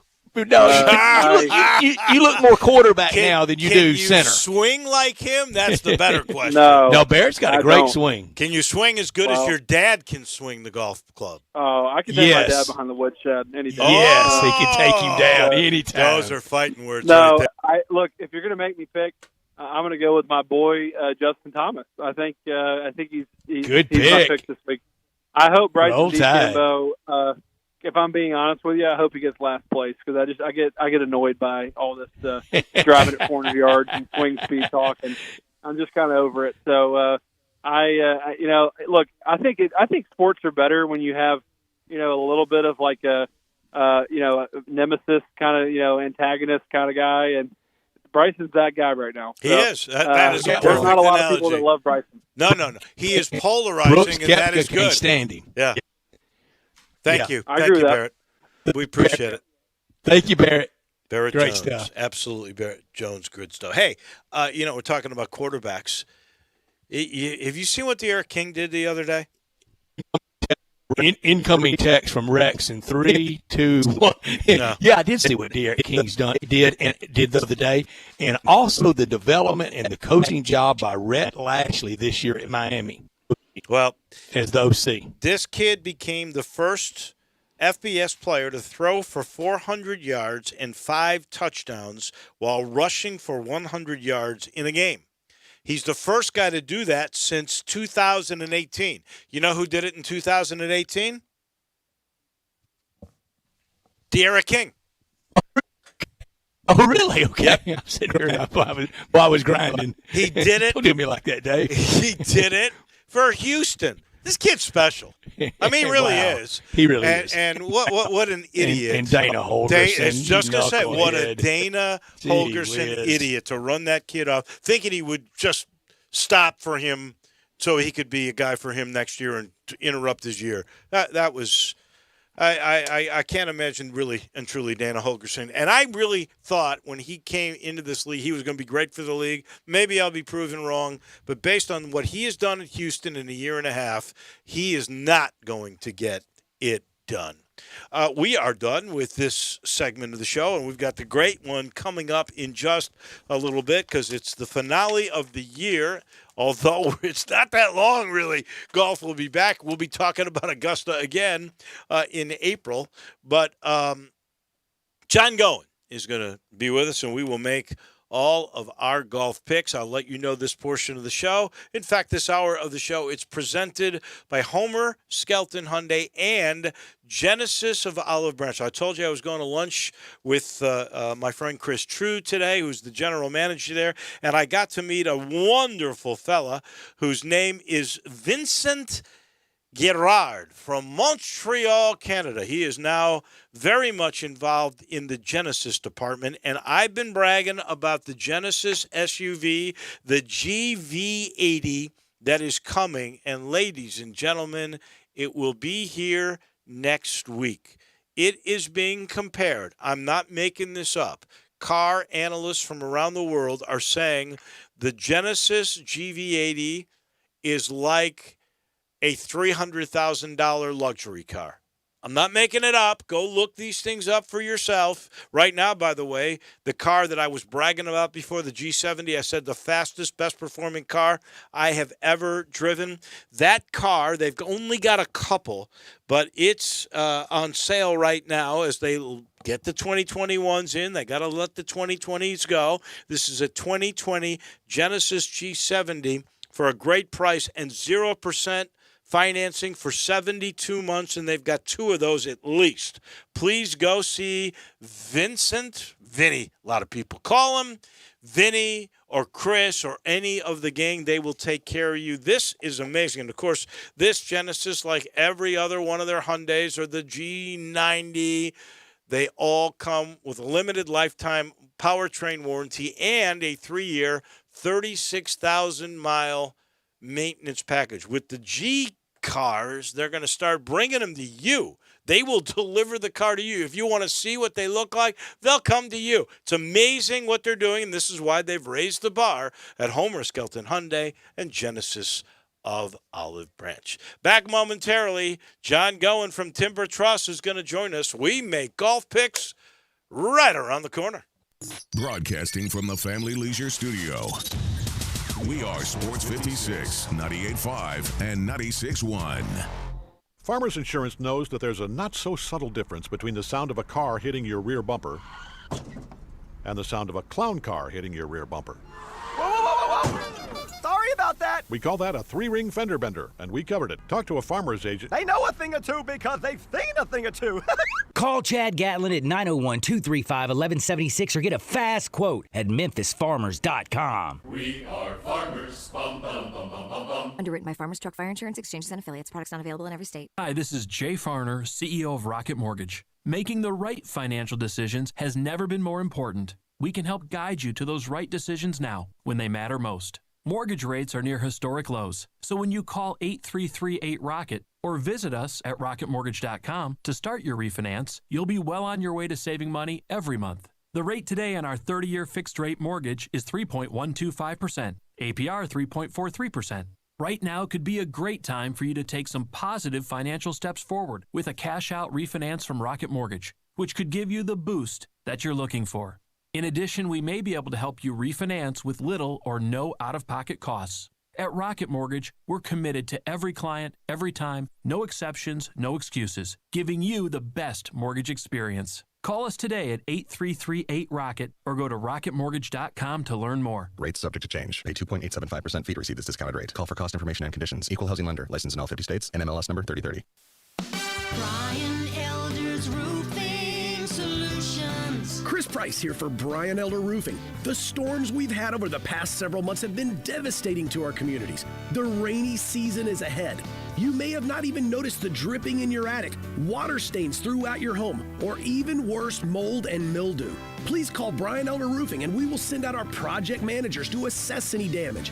We will not try to sell you a roof if all you need is a repair. We will measure your roof from outer space.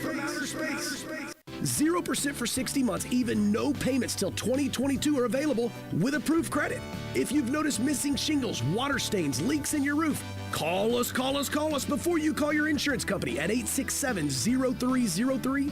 That's 867-0303, and we will provide a free, thorough inspection of your roof's condition. Call 867-0303.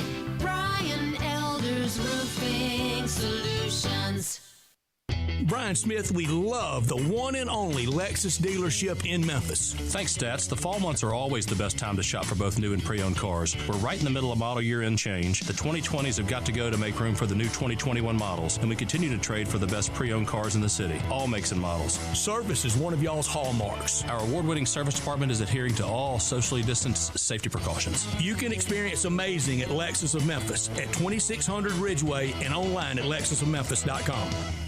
Now, more of Sports Time on Sports 56 with Wolo and Stats. This hour of Sports Time is brought to you by Homer Skelton Hyundai. Here once again are Dave Woloshin and Brad Norsworthy.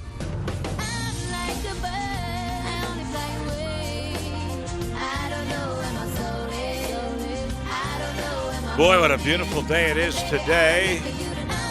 It'll be just as bad, nasty, rainy, hopefully not thundering and lightning.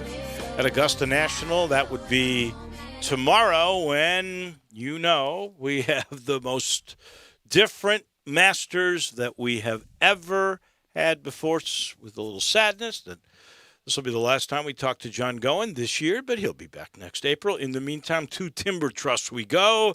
And, John, how are you on this fine day? I bet you got a bunch of golfers out there today. Guys, how are y'all doing? Good. Yeah, it's not been too bad of a day on Veterans Day. So, doing well. Short britches golf on Veterans Day. What a joy! It's been an interesting fall to this point, most definitely. I mean, we were in the 80s over the weekend, and it kind of continues. So, it's definitely been a polar opposite to last year. But looking forward to everything that's going to happen over the span of the next 4 days in Augusta, regardless of, the early on weather forecasts, and hopefully we'll be able to see some good golf and, just kind of see what happens with this very unique Masters golf tournament. For everything you've read agronomically, and there's not many that would really and truly understand the way this will differ from April, how do you think that course will play?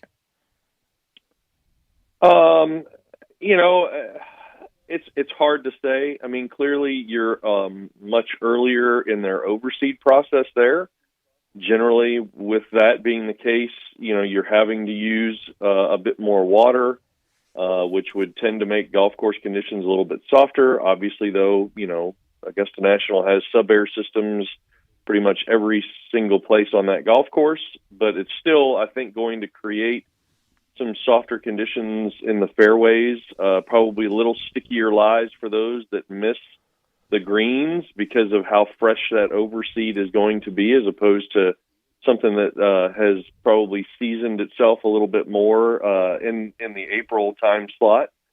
So, greens-wise, from what I've kind of seen initially, I mean, the greens don't look too terribly different than what we would see in April. Maybe just a shade more color differentiation from just a couple of shots I've seen, but overall, I think the golf course is going to be very similar to April outside of, again, I think it's going to be very interesting for the guys that miss greens and on how sticky those lies are for those chip shots. And then, how soft the fairway conditions are going to be. John, what are you most looking forward to seeing course-wise? Maybe without the fans and without the stands, we're already seeing it a little bit, John, in areas that really have never before been seen on television. If you haven't been there, you probably wouldn't know that exists. What are you looking forward to seeing as a TV viewer over these next 4 days? Yeah, I think it's going to be interesting to see what, they do kind of focus on without fans potentially, without fans being there, period. Are you going to get some, maybe more behind the scenes type access to some certain areas or something along those lines? So clearly the in-play areas for a lot of these golfers aren't going to be affected, because the fans are usually pushed a little bit outside of the bounds, to where they're not necessarily in play for that, wayward golf shot from these guys at Augusta National. So, it will be. I mean, I'll be honest, the thing and it has nothing to do with the golf course. The thing I'm actually looking forward to is game day on Saturday morning and where they're going to set up at. Well, they're going to set up on the par 3. That's where they're going to set up. Okay. I will tell you, Brett, I was confused. I heard the same thing that came from Nota Begay. And Noda was the one that said, well, we'll probably see areas of the golf course that you've never seen before where fans might have been. And I'm thinking, like, where? I am confused by that. Maybe we will be enlightened that fans are in the way of shots that we've not seen before. I'll give you one. Okay. I'll give you one. What if somebody on a second shot on the top of the 15 hits kind of a pull hook? There's no stands over there to grab it. It just keeps going down and kind of into that hospitality concession stand village kind of over and around 16T. So I don't know how many times that wayward of a shot gets hit, but right. Well, in that case, wouldn't he? That player would then have to poke the ball out to the water's edge, right? I mean, that's all he would be able to do. Maybe so, but you'd have to really hook it. But also to go. Also, Dave, I saw a camera shot today that I think will be the game day as you're looking at their stage, the area behind them, and it was set up with them. They would be facing the par 3 course, but the first tee, Butler cabin over to the right, the Eisenhower cabin over to the left, the practice green by the clubhouse right behind them. Mm-hmm. That's usually not for public eyes to see. If you're not there, you usually have never gotten that vantage point, John. You might see that. You're right about that. And I have always thought, John, the par 3, which we really never see. Well, we saw a little bit of it. They started doing the par 3, and they had all those cameras flung over the water and everything else with cables. But I've always thought that is just such a pretty little spot. It is. It's a great location that so many of us don't necessarily have an opportunity to see. So I think it'll be very interesting to kind of see how that gets broadcast during game day and even throughout the tournament. I was watching something this afternoon, where I didn't realize it last year, but Gary Player has left his clubs in his daughter's vehicle and almost didn't have golf clubs to hit the honorary tee shot on number 1, on Thursday morning. So you hope those are the types of things that I'm hopeful that we kind of see a little bit more this week, as we're going to have some additional access. You would think, with this being such a unique year for this golf tournament. And what about the gesture of having Lee Elder be another part of this tournament and making him an honorary first tee guy with Jack and Gary? Well, for next year, for 21. Yeah, it is for 21, right? I think it's great. I think it's a great step in the right direction. It's clearly something that probably has needed to be done for some time. Making sure we're incorporating all past champions, in this type of event from an honorary tee shot perspective. So I'll look forward to Thursday in 2021 and watching that occur. Yeah, and today with the announcement at a nearby area that had hit lean times, and they're going to try to at best model it after the revamp and the revitalization around East Lake. That was Bobby Jones's home club. So I think the powers that be at Augusta National, look, for so long in so many areas, we collectively got it very, very wrong. But I think we collectively now know going forward we got to get a lot right, John, especially with the game of golf. Oh, no, absolutely. But I think the interesting part is look, I have been in the private side of golf for so very long, and of course now being in the public side of golf. I think that's been the most encouraging part over the year and a half that we've been a part of Timber Trust is just seeing the diversity that is in the game of golf that you just maybe don't have the ability to be able to take in or experience, when you do watch it on the PGA Tour or on TV or whatever, and how realistically this game, I think, is fairly inclusive.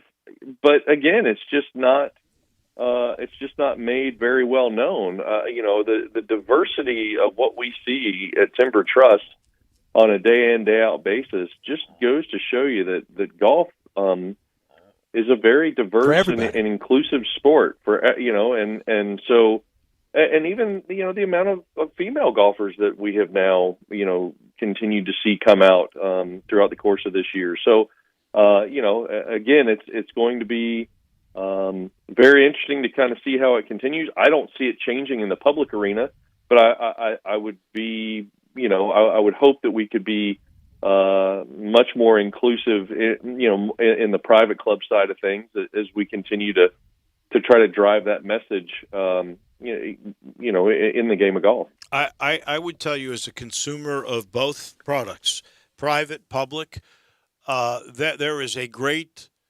inclusive attitude and a growing attitude of acceptance at all the public and the daily fee golf courses, and frankly, most of the country clubs too have now, I think, taken on a new attitude. I think we have grown, in particular, in the last 4 to 10 years in that regard, and that is heartwarming to see. All right, we got to make picks before we run out of time, and Brett, I am not exactly certain of the order, so I'll let you tell us. Give it to us. What's the line? I am certain of it. So I will go first. I'm at about 8.3 million. Dave, you will go second. You're at about 11.7. John will go third. He's at 12.7. And Drew, who has already declared himself the champion, will pick last because he has 14.7 million. It's going to be such a sad story when Drew not only doesn't win, but finishes in last this year. So, Drew, get ready for that one. That's my pick. I go first, wow, you did. And I'm going to take who Barrett Jones suggested. I'm taking Justin Thomas. Man. Dave? Whew, man, you're leaving me DJ. You're leaving me John Rahm. I left you 93 other participants. Man, you got a 1 in 93 shot, yeah, Dave. I know I do. I think I'm going to go with John Rahm. I think he's due. Okay. John. Well, I will. I'll take DJ. Excellent pick. Drew? I'm going to go with Brooks Koepka. He's the number 12. You stole the guy I was hoping to get second time around. There's no way you actually thought he'd fall to the second round. I was hoping. I'm only 2 away. Boy, that's some. Do y'all realize Bryson DeChambeau is available? I know. Why not? Go get them, beefcakes. You're gonna take the guy you hate? That's incredible. I don't hate him. And you're going to get him in the spot where you could get quad. That is amazing. I can't, Dave, that's ridiculous. I categorically earlier in the week said I think he is often, it reads worse than it actually sounds, that I think he is a fun-loving, free-spirited guy. What part of hate do you see in that? All right, I take it back. How's that? Wow. I got to go with Rory. I guess it could be Rory's time. He would give him the career Grand Slam. Rory McIlroy. Holy cow! I will take Tiger. I got a couple. No.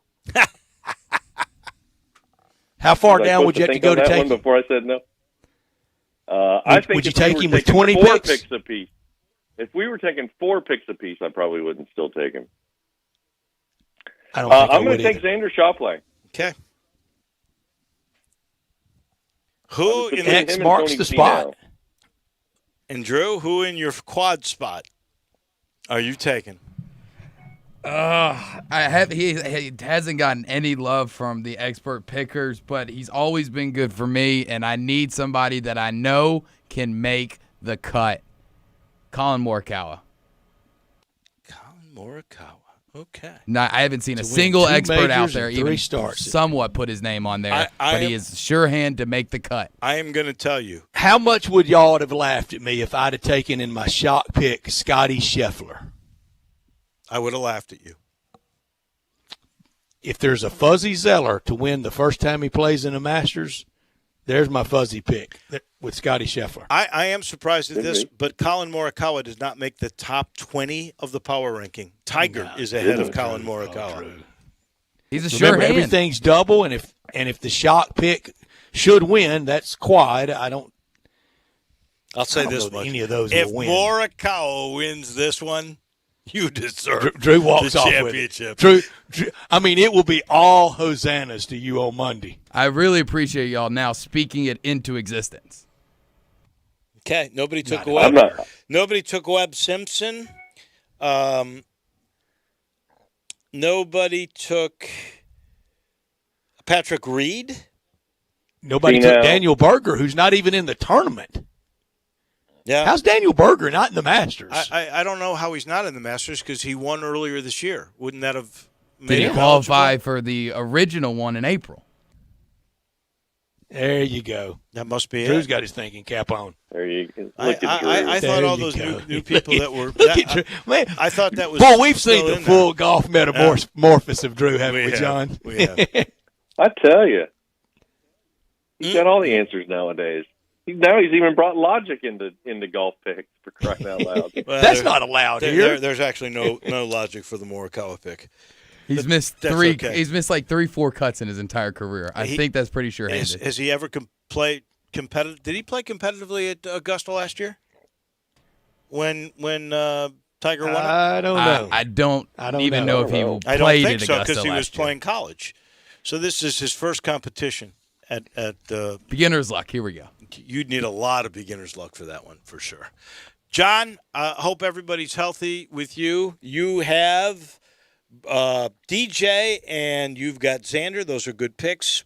Stats has Justin Thomas and Bryson DeChambeau. I've got John Rahm and Rory McIlroy. DJ and, as we said, Xander for John Gowen, and Brooks Koepka and Colin Morikawa for Drew. Hope things are going well at Timber Trust for you, my friend. Everything's great. Weather continues to be good. Plenty of tee times available. Always feel free to come down. Obviously, overall golf course has gone a little bit dormant, but conditions still tend to be very, very good. The fall color is just absolutely spectacular on the golf course right now with all the leaves changing. Just a great time. Extended fall golf right now. Again, as I said, last year at this point we were already raining and covering greens, and it was miserable. So get out, take full advantage. We've got plenty of tee times available this coming weekend, both Saturday and Sunday. And you can visit us at timbertrustgolf.com or 662-895-29 888-3530 to book your tee time over the next few days. Thank you, John. We appreciate it. Be well. We'll talk to you soon. That is John Goen from Timber Trust. He mentioned fall and those beautiful colors. You should see the colors of the sweaters and the pullovers at James Davis. Hey, we're eating outside a whole bunch now. I did for lunch today when I went with my friends from Homer Skelton Hyundai and Genesis of Olive Branch, and I really appreciated the fact that we are trying to be safe that way. Peter Millar, Johnny O, those are some of the sweater brands that you'll find at James Davis Men's Store in the Laurelwood Shopping Center. And you know what they're famous for? They're an original. They're the only ones in town where you can get the Stant custom fit system. That is for shirts. That is for pants. You go in, you take a couple of measurements, fed into a computer. The algorithm spits out the perfect fitting shirt or pair of pants that you've ever put on. And clothes feel so much better when they're right for your body. The shirts, you can put a tie on, and you're never going to feel like you're choking. The pants are going to fit you not only in the waist, but in the pant leg, where sometimes they balloon. They fit absolutely perfect. Oh, and they still have the best deal going. The Paul Batenley suits, 2 for $7.95. They make you look great on Zoom calls. That's James Davis Men's Store in the Laurelwood Shopping Center. Back in a minute, we'll put a wrap on this second hour on this Wednesday of Sports Time on Sports 56. We are Sports 56 WHBQ. Listen to us daily on AM 560, 98.5 FM, and 96.1 FM. Buy your next car or truck at Streamline Auto Smart. Your next smart decision. All credit welcome. Drive off in your new low-mileage pre-owned car or truck. From low-end cars to the most luxurious sports car. Ask about the 48-hour vehicle locator. Let Streamline Auto Smart do the looking for you. Close your deal within 1 hour. No waiting. It's quick and easy at Streamline Auto Smart. Your next smart decision. 2558 Mount Moriah. Call Streamline Auto Smart 901-235-8845. Your next smart decision. Hi, this is Troy Five-Ash, owner of Five-Ash Roof Services. You've heard me talk about how we offer the best products, the best warranties, and the best services for years. Now let's talk about pricing. Pricing should never be the only reason you hire a contractor, but in today's world, pricing is always a consideration. So we suggest you get 2 or 3 estimates for your roof replacement from a reputable, licensed, and insured company, and then give us a call. If we can't beat your best price for a comparable roof system by more than $100, we'll give you $100. It's that simple. We are so sure we can offer you the best price, beating all other qualified companies. We will hand you $100 if we can't, and thank you for the opportunity. So give us a call. What's the worst thing that's going to happen? Make $100? Five-Ash Roof Services, a proud supporter of Tiger Athletics and the official roofer of the Tigers home team. Five-Ash Roof Services, fair, honest, and ethical. 367-0050 or memphisroofer.com. Five-Ash Roofing is what we do. We're here for you. So you're watching the game and you see another ad for FanDuel Sportsbook, and you think to yourself, is that legal here in Tennessee? You bet it is. FanDuel Sportsbook is now legal in Tennessee. You can place your first bet on FanDuel Sportsbook risk-free and get up to $1,000 back if you don't win. Seriously, there's no strings attached. Just place any bet you want. If you win, you keep the cash. If you lose, you'll get your entire bet up to $1,000 back in site credit. So you can take another shot at the end zone on the house. Go crazy. Take a big long shot swing because it's absolutely risk-free. And with FanDuel Sportsbook, generous risk-free bets are just the beginning. They've got a simple app, live betting on every game, and exhilarating bet types like same-game parlays where you combine multiple bets from one game into a single parlay. I won one of those last week. And once you win on FanDuel Sportsbook, they get you your winnings in as little as 24 hours. It's so easy to use. You're going to love it. To claim your risk-free bet, just download the FanDuel Sportsbook app and be sure to sign up with promo code BIGHEAD so they know I sent you. That's FanDuel Sportsbook. Promo code BIGHEAD. Must be 21 or older and present in Tennessee. Site credit is non-withdrawable and expires 7 days after receipt. Terms apply. See sportsbook.fanduel.com for details. For problem gambling support, call 1-800-889-9789.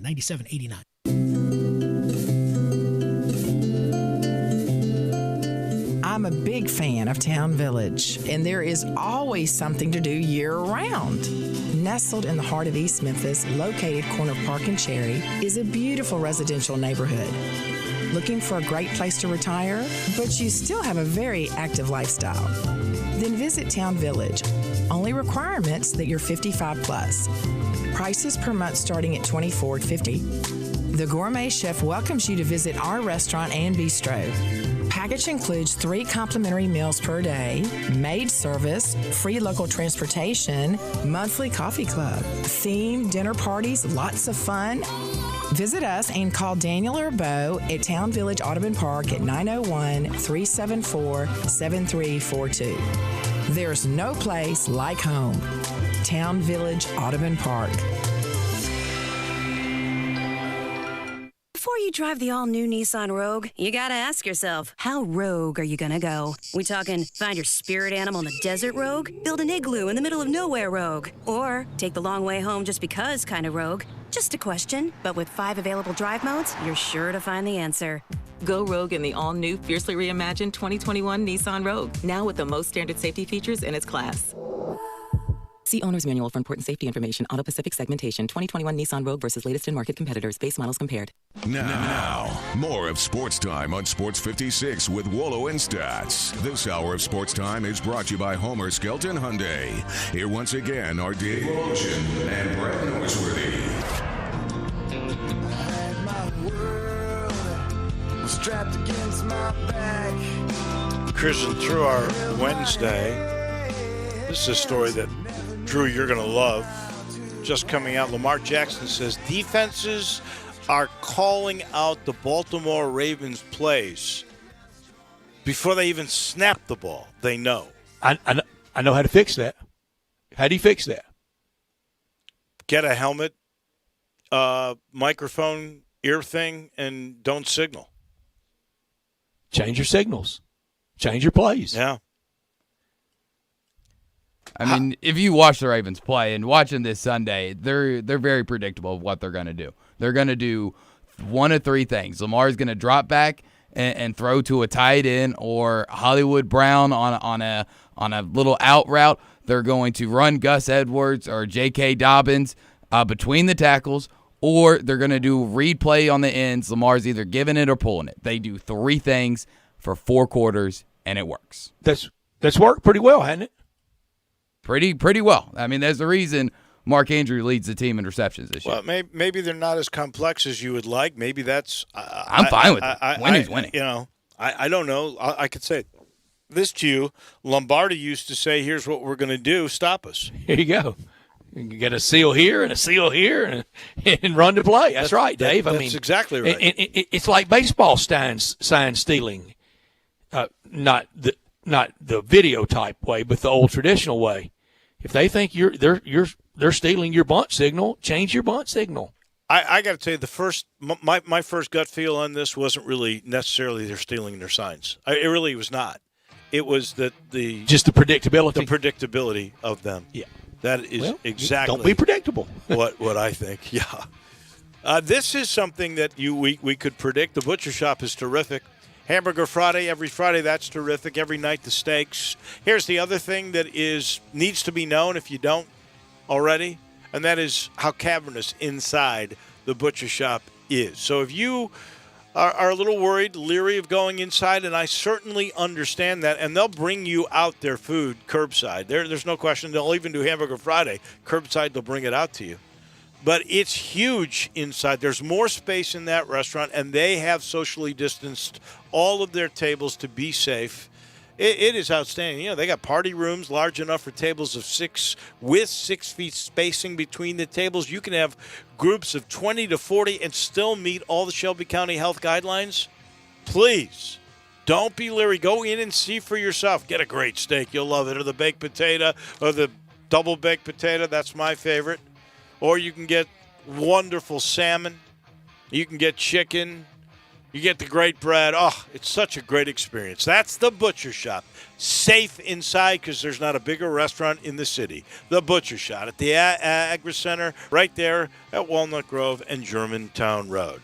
That is 2 hours in the books. When we come back, there is a lot of college basketball to discuss, including saying goodbye to Greg Marshall. We'll see if Mike DeCourcy knows anything about Moussa Cisse and what the delay there with eligibility, if that indeed is the case. The great writer from the Sporting News is coming your way next.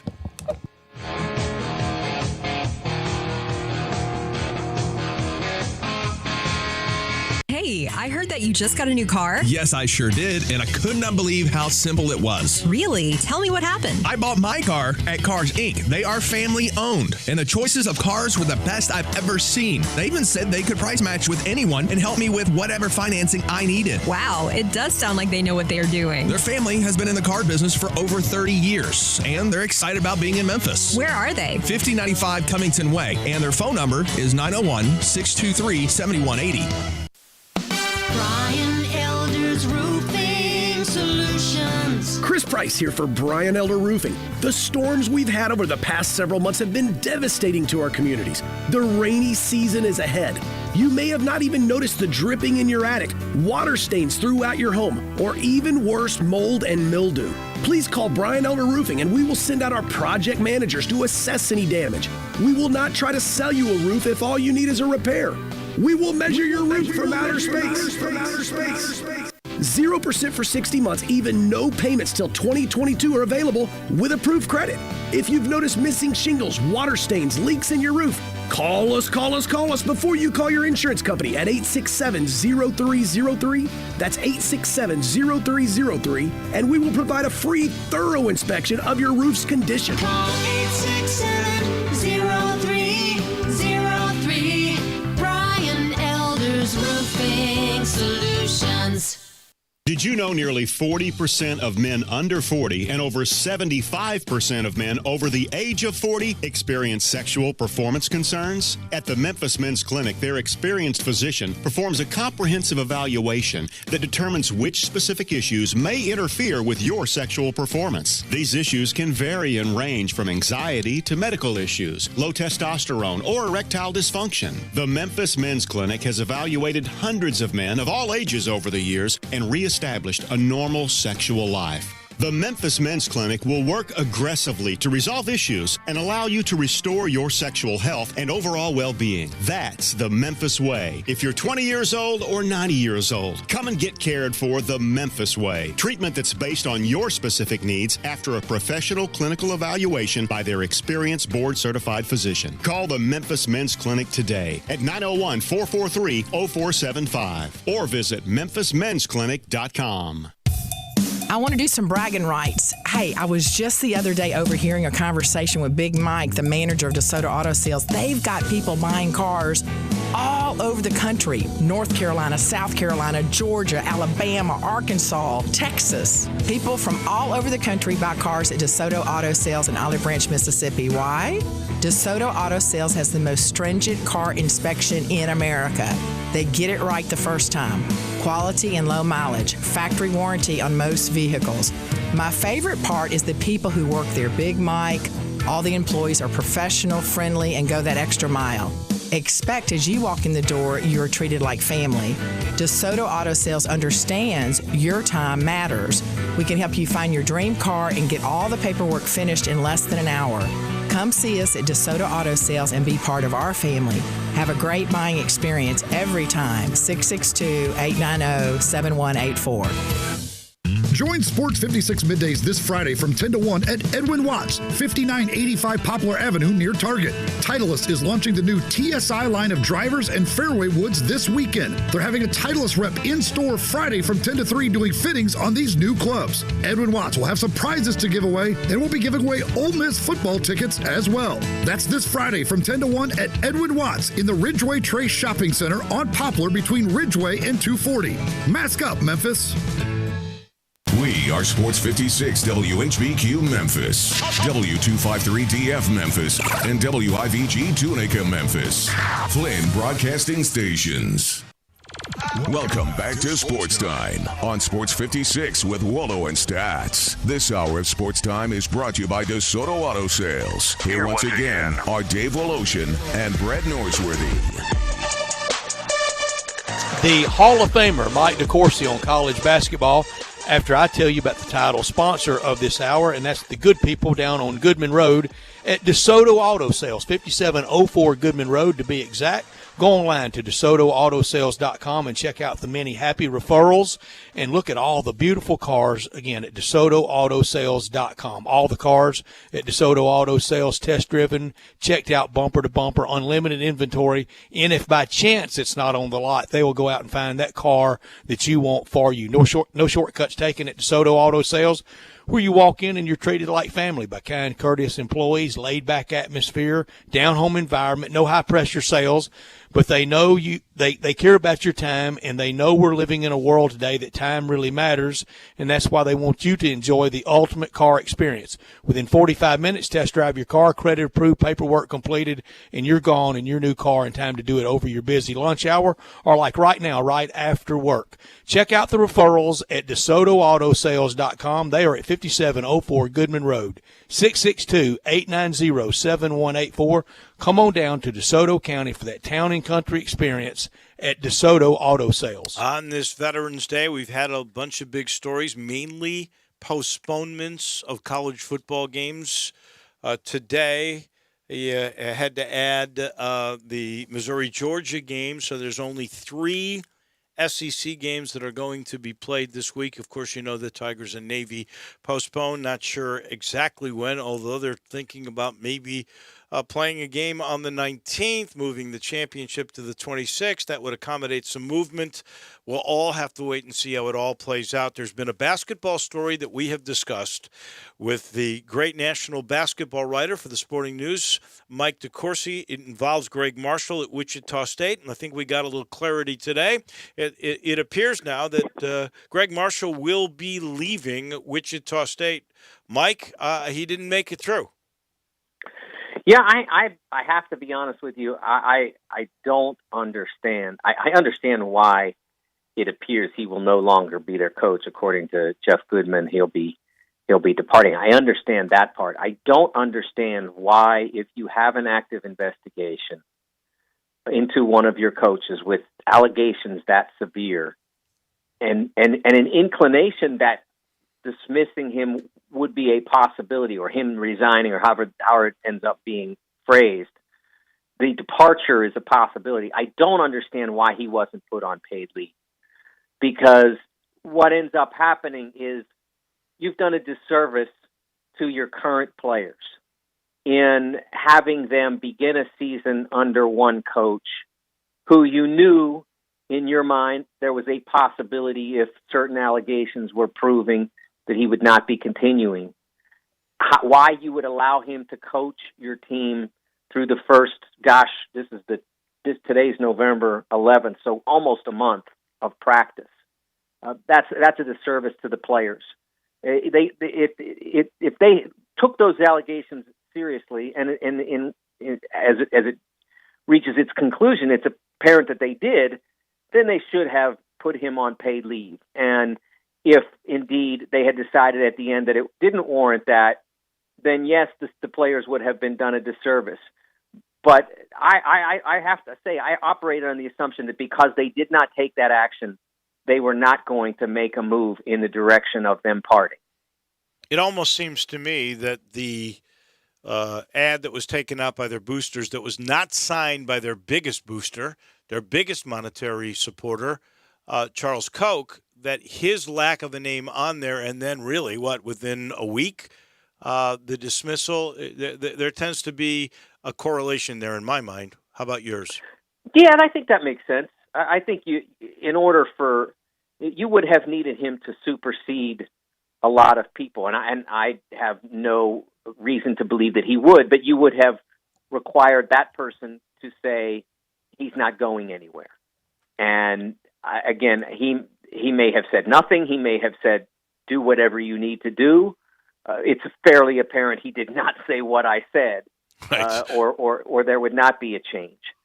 But I do think that, almost any school in this circumstance with allegations that were on the record and as significant as what Jeff printed, and going ahead and investigating that, would have said, okay, look, we don't know whether to believe it or not. We're going to give you the benefit of the doubt, but we can't have you coach the team for the month until we figure it out.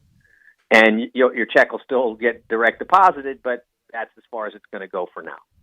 And I'm really shocked that they didn't take that action. And so I think that based on what Jeff wrote, that it's hard for a coach to continue in that circumstance. But I'm really somewhat surprised that Wichita is taking this action.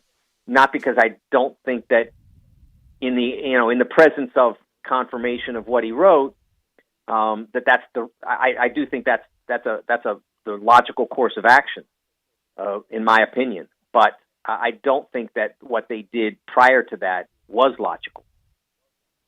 Does he coach again, Mike? It's a tough one to come back from, Stats. It really is. I mean, because he's a coach at a university level, and to have, presuming, again, what we're talking about was a particular player, Shaquille Morris, saying he was struck in a practice session by his head coach. And he said that on the record, and as I believe that there was one person who corroborated that on the record, and I know that there were multiple people beyond that who corroborated it off the record without being willing to put their names on it, but supporting what Shaquille said. How does a school go ahead and look past that? I can't say he won't ever, because there have been lots of coaches who've come back from lots of circumstances. I mean, Bob Knight put his hands on the throat, the neck of Neil Reed, and got the Texas Tech job later on. So I can't say that he won't, and I can say that he is a tremendous basketball coach. I wish that he took a different approach to coaching, and I will say that although he according to what Jeff has written, he went over lines that others may have not. I think we have seen that coaches have been able to relearn behavior and coach differently when it becomes apparent to them that they need to change their styles. At least push them back toward the other side of the line. So I'm going to say that I like Greg. I have never been on the other end of one of his difficult moments. So I would hope that he would be willing to say, okay, what I did here was wrong, and what presuming it's correct, and I need to change the way I coach in order to get back in the game and to continue to be successful.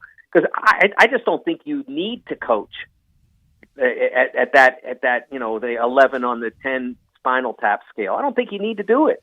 If you know the game and can teach the game, you can be emphatic without right. being harsh, or extreme. Yeah, you can. We've seen it from lots of people. Well, his response was, "I have never struck a player or a colleague." I don't know where the colleague part came to it. Well, because there was an item in Jeff's story that he had struck put his hands on the on an assistant coach in the neck throat area, and I guess the word choke is a difficult verb for me because it really goes. But put your hands on someone in that area. You don't do it. That's what he was alleged to have done to one of his assistant coaches.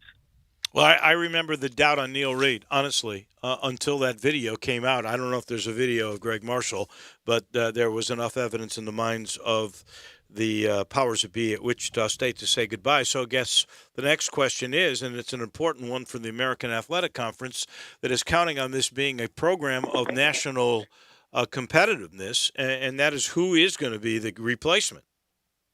Well, there had been multiple reports that Thad Matta would step in, and that's been shot down by Brian Snow, who is a friend of mine, lives here in Indianapolis. He is he is the one of the lead scouts for 24/7 Sports in the college basketball arena, and he knows Thad very well. So I'm pretty sure that was the source on that.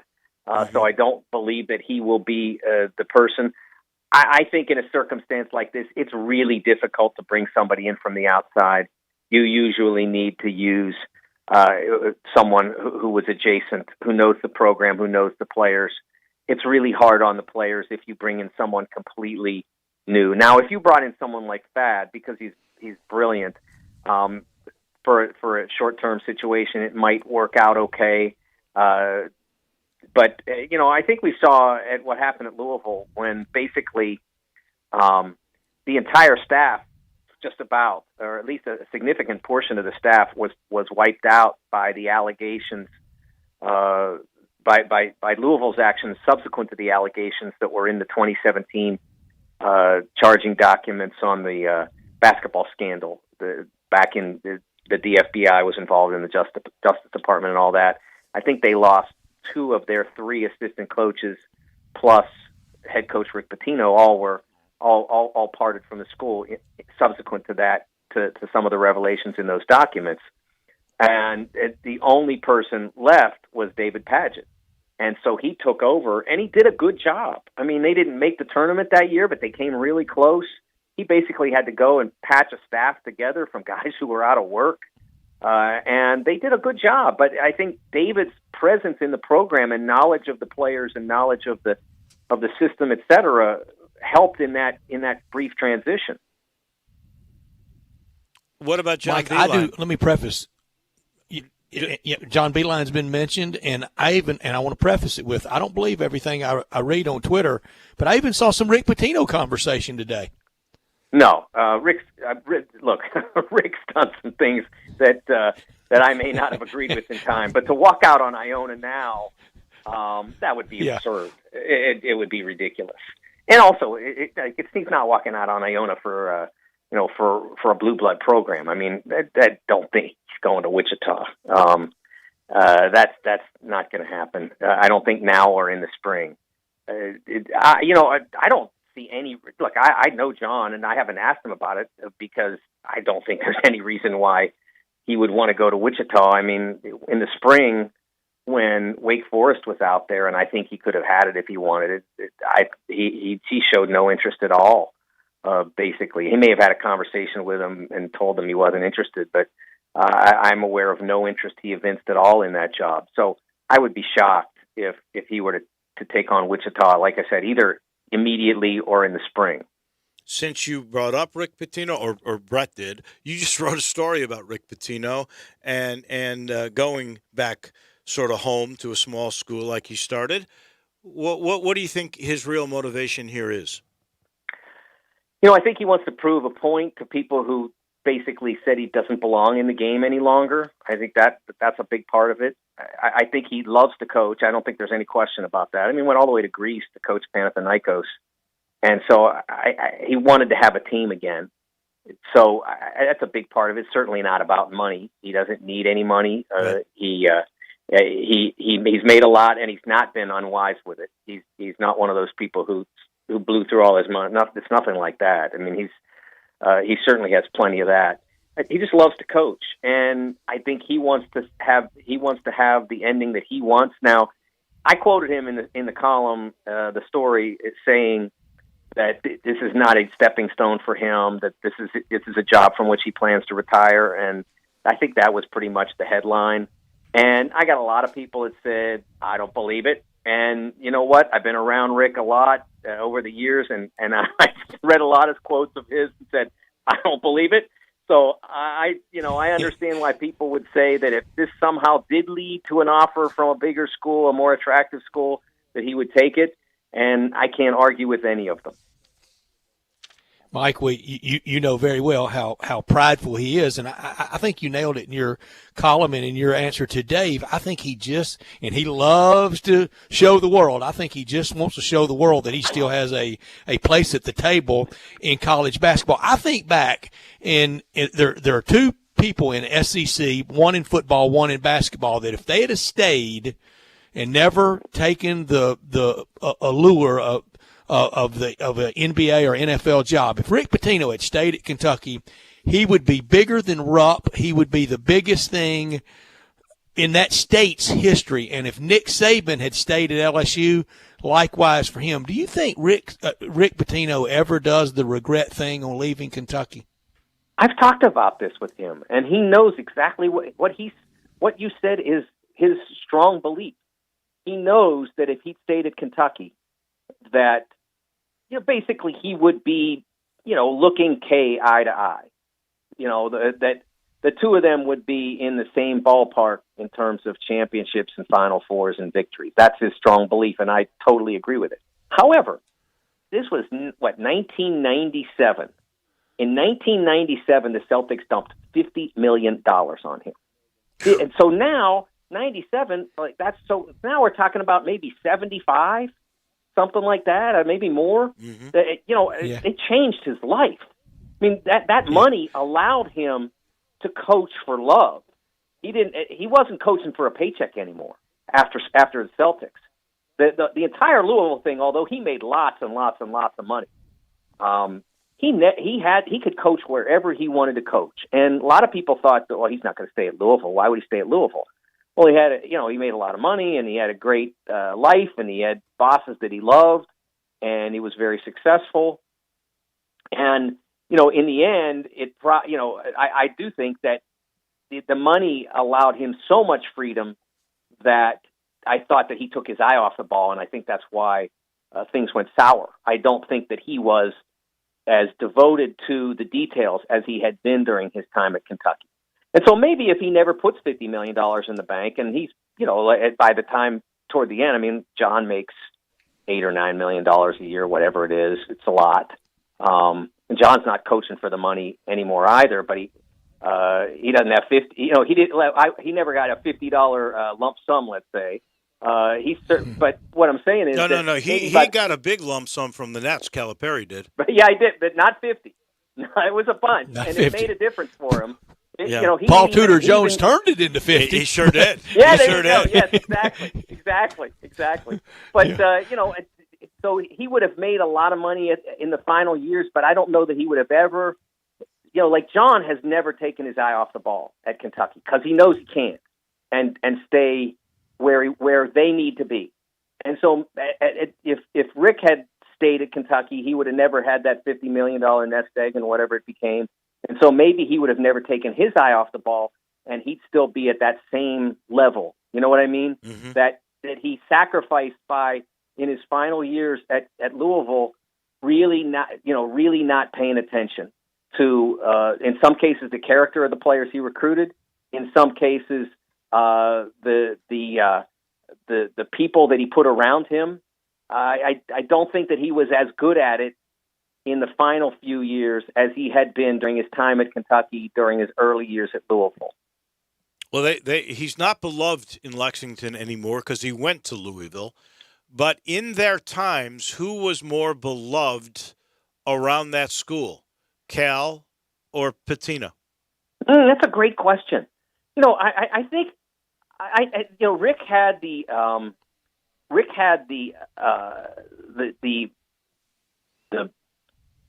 resume that went with reviving what had been a failing program, a program that had been disgraced.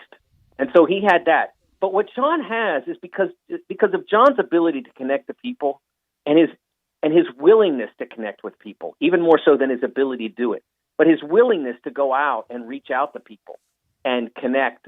He obviously not this year, but every summer he would go out and do things around the state. And Rick is not the same that way. So Rick was loved from a distance. John is more approachable for the people of Kentucky. They can get closer to him. True. Not necessarily next to him. That is beautiful insight right there. But they can get closer to him. I don't know what was better. The question, Dave, was fantastic. The answer was symphonic. Oh, thanks. Beautifully put. Speaking of which, I wasn't going to bring this up, but if you've seen, speaking of Calipari, and it's a Louisville theme today, the Chris Mack video about them finally deciding they will play. Oh, they go at John it good. Calipari. But wait a second. Yes. If you have not seen this video, you've got to look it up. And I like Chris Mack. Yes. Chris Mack just smacks it. Chris, one of the interesting things, and one of the reasons why Chris was an ideal hire for Louisville, is that he has been that, for lack of a better term, little brother, basically his entire career. I mean, because this is where he was. He went to Evansville, I think, if I remember correctly, out of high school. Then he transfers to Xavier. So he plays at Xavier, which is always 1B in Cincinnati. I mean, the Cincinnati is got the school name. It's a state school. Xavier's a a smallish private Catholic university. Great. They both have great programs, and Xavier has had moments when they had the upper hand, but they're still not as popular. There have been many times when Cincinnati loses on a Saturday and Xavier wins a game, and then all of a sudden, how come Xavier's not on the front page of the Inquirer? That kind of thing. Yeah. So he's always had that, both as a player and a coach, and even when he was an assistant at Wake. I mean, Wake is, the Carolina Blue. I mean, they own the state. Wake is, they're second in their own market, and Carolina's 45, 50 minutes away or whatever it is. So So he's had that his entire career. So now he goes to a state where, Louisville's the biggest team in Louisville, but the state, it starts right at the border of the county or whatever. It's all of a sudden it turns blue. So he's had to deal with that. So he knows how to be successful in that environment. And one of the ways he's done it is he has never backed down from a fight. Not a physical fight, right? But from the Xavier teams didn't back down from physical fights either. There was a physical fight there one time. Yes, there was. They had a pretty good. But Mike, in anything, whatever, you got to wake up and you bring your own motivation. That's what you got to do every day. Yes, and he has that. He knows exactly how to handle that circumstance, and he's done a great job. He got Xavier all the way to a number 1 seed in 2018. They won a lot of NCAA tournament games there, and he'll do a great job at Louisville. But he moved. He came into Louisville when they were bleeding. They were fortunate to have Jordan Wara from Rick's last class, and fortunate that Jordan stayed. And then, of course, Jordan's gone, and they missed a full recruiting cycle. That they hadn't recruited at an elite level for a while. They've got some good sophomores, but they haven't proven themselves yet. So this might be a retrenchment year for them, but the next few years, Louisville will be back.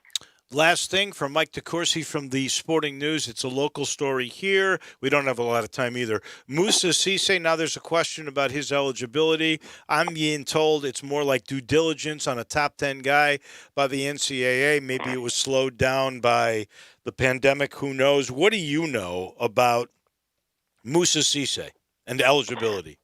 I don't know any more than you do, unfortunately. I know I usually don't worry about those circumstances until somebody says no. And it usually takes a lot for somebody to say no. I mean, let's not forget. I mean, even with what happened with Penny and James Wiseman's mother, even with all that, he still was going to be allowed to play last year. I mean, it was going to be an abbreviated part of the season, and it probably would have only been 9 games if he hadn't played the first 3. So it would take an extraordinary circumstance for him not. So I usually don't worry too much about those until they say no. Again, it depends on what the nature of it is and what the concern is. But I remember one year I was on the beat and there was some questions about the eligibility of a particular junior college kid. And I checked with the people inside of the basketball office, and they said, look, he'll be here. Don't worry about it. So I didn't make a big deal out of it. And I guess, because it's the Tigers, I should have made a big deal of it. I in retrospect, I probably should have made it. But they said, look, he's going to be here. He's going to be eligible. It's not going to be a problem. And so I didn't make a big deal out of it, even though he wasn't on campus at the start of class. So, that's always been my philosophy about it, is until they tell you you can't go, I don't usually worry too much about it. But I understand why, based on what happened a year ago, sure, that Tigers fans would be concerned, because he's a great young player, and he may be the difference between them being a top 15 team and one that's basically playing to play in an 8-9 game or something. Yep, I agree. As always, we truly appreciate you, your insight. Can't wait to do this again next week. Have a wonderful weekend. It's always a pleasure, guys. Thank you, John. That is Thank you, Mike DeCourcy from the Sporting News. He's brought to you in part by Genesis of Olive Branch and Homer Skelton Hyundai. I told you I was going to go to lunch today with the folks from Homer Skelton, and boy, did we have a good time. Chris True, and there's a new gentleman that you're going to really and truly like. His name is Vincent Gerard from Montreal, Canada. Vinny's been around this market for a long time, and now he really understands these Genesis cars. And as I told you, the G SUV, it's called the GV80, is coming, and it should be here next week. Next week. Wow. This thing is so first class. And I'm not kidding. I got this thing. It was a Auto Trader kind of video, and it basically says this is a industrial in-house type of thing. It said this car is equal to a $300,000 car. That's how good this Genesis SUV is. And the other car that I got, the G70, I told you, that little sports car kind of car, where they basically told me they won't be responsible for speeding tickets. This was the greatest producing in terms of speed and handling car I've ever had, and I've had a bunch of cars. Well, they've got 2020 Genesis G70s right now on special. There's a few for 0% financing for 72 months. What a deal. It makes the G70 an affordable car, and you won't believe how good this 2020 is. And they've got this price down because the 2021s are coming in, and just like every Homer Skelton Hyundai or Genesis from Olive Branch, you get a 10-year, 100,000-mile limited powertrain warranty, and they throw in that 3-year, 36,000-mile maintenance package. This is how they've raised the bar at Homer Skelton Hyundai and Genesis of Olive Branch. Back in a minute, the big cheese, the head honcho. He's excited. He's got his combine coming this week. Steve Earhart will join us in just a minute. Get happy with Sports 56 Happy Hour with Johnny Radio. Weekday afternoons from 1 to 3 on Sports 56, 98.5, and 96.1. Spend the holidays at home this year with a little help from Family Leisure. Family Leisure has so many spas in stock and hundreds more on order. Now's your time to really save big. Huge savings on pool tables, game tables, arcades, massage chairs, and a whole lot more. Buy a pool now and save the 2021 price increase. Plus, you'll get early installation scheduling. The Holidays at Home sale happening now at Family Leisure, Whidden Road at I-40, where family and fun come together for the holidays. Hey, frequent heartburn may keep you from running your A game, but it doesn't have to anymore. Join the Prilosec OTC 2-week challenge. Just go to prilosecotc.com. You'll get $3 off to get you started, plus 14 days of tips, tricks, and reminders. Just 2 weeks, zero heartburn. Go to prilosecotc.com and sign up today. Zero heartburn is possible with Prilosec OTC. Use as directed for 14 days to treat frequent heartburn, not for immediate relief. In today's world, a lot is going on, but one thing is always true. You need to take care of yourself. The skin clinics can help. Age, diet, genetics, and current events can conspire to make you look and feel much older than you are. It doesn't have to be that way. Call the skin clinics and let their expertly trained nurses, estheticians, and staff choose the treatment that best suits you and your pocket. There's so much you can do. Consider skin resurfacing and rejuvenation, lash extensions and specialty brows, injectables, medical-grade chemical peels, laser hair reduction, waxing, facials, makeup applications, and even services just for men. The Skin Clinics has it all in a caring, safe environment, always observing current social distancing guidelines. Go to theskinclinic.com to find out more and call today for your appointment at 901-345-SKIN. That's 901-345-SKIN. Taking care of yourself is good for you and your loved ones. Come to the Skin Clinics, 1300 Wolf Park Drive in Germantown. Wendy's new classic chicken sandwich is now in the 2 for $5, and that's reason to celebrate. Try the new classic and then take your mouth on a victory lap with the iconic Dave's Single, the delicious spicy chicken sandwich, spicy or crispy 10-piece nuggets, or just get another classic chicken sandwich. Taste greatness today with Wendy's 2 for $5. We got you. For a limited time, a la carte only. Price and participation may vary. U.S. Wendy's. Welcome back to Sports Time on Sports 56 with Wallo and Stats. This hour of Sports Time is brought to you by DeSoto Auto Sales. Here once again are Dave Woloshin and Brett Norsworthy. It's going to be a big weekend for a lot of high school kids.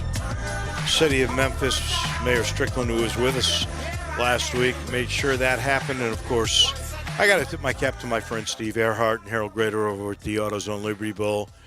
They could have been deterred. They could have said, well, we're just not going to be able to do anything this year. There was no way they could play the AutoZone Liberty Bowl high school classic football game. But I really, and I haven't said this to you personally, but I mean it. I think it was outstanding that you guys came up with this concept, took it to Joris Ray, the superintendent of schools, and voila, we've got some hope for these kids who basically, the seniors, lost their high school senior year.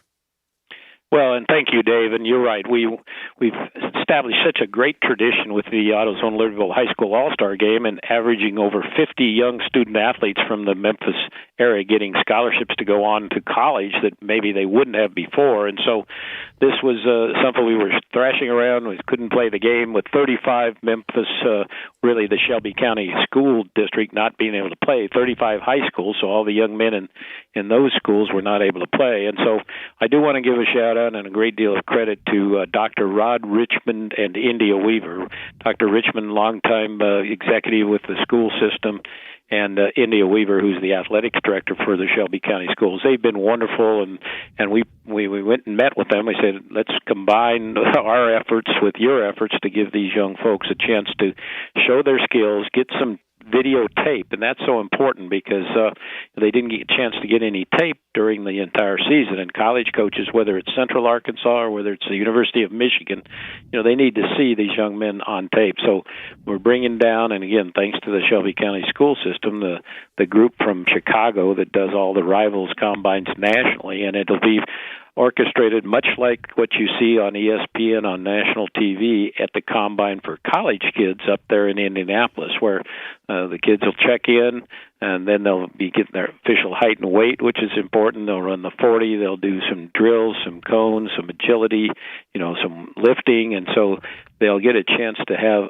their own personal 5-minute video so they can use that and get it around. Plus, as you mentioned, it's going to be a great opportunity in a very bleak year. They haven't had a chance to play, but when the lights go on at Liberty Bowl Memorial Stadium on Friday evening, and we look for maybe up to somewhere closer to 500 young student athletes from all the Memphis area schools to come out and get a chance to put some tape down and have kind of a end to a season that's pretty difficult. One thing I do want to say is that on Saturday afternoon we had the schools from the private schools and the municipal schools that are outside the Shelby County district, but we've moved those group of players into Saturday morning. So if you registered for Saturday afternoon, please come in the morning at 9 o'clock to the stadium, because we're going to get that in the morning. It looks like a little threat of rain in the afternoon, so we'll get that done in the morning. So Friday evening, 4 o'clock, and then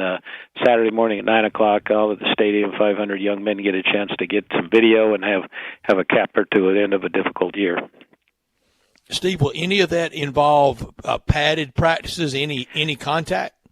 No, this will be just much like what you see at the ESPN, the National NFL Combine, where they want to get vital statistics, and it's hard to get an accurate, 40 time, especially on high school kids. So that's why we're, again, thanks to the Shelby County Schools, are bringing in the folks from Chicago who do this professionally and get some actual real height and weight, real weightlifting capabilities, cone drills, so your burst of speed and that kind of thing. So it's certainly not like playing an actual game, but it's Nick's closest thing, and as Dave said, it's the best in a difficult year. But no, there won't be any contact with pads. And again, certainly a lot of football players they need to be seen in pads, but as I say, we're making the best out of a difficult year. Are you nervous at all? 4 of the 7 SEC games not being able to be played this week. Last week, I think it was 5 of the 6 CUSA games. Memphis not able to play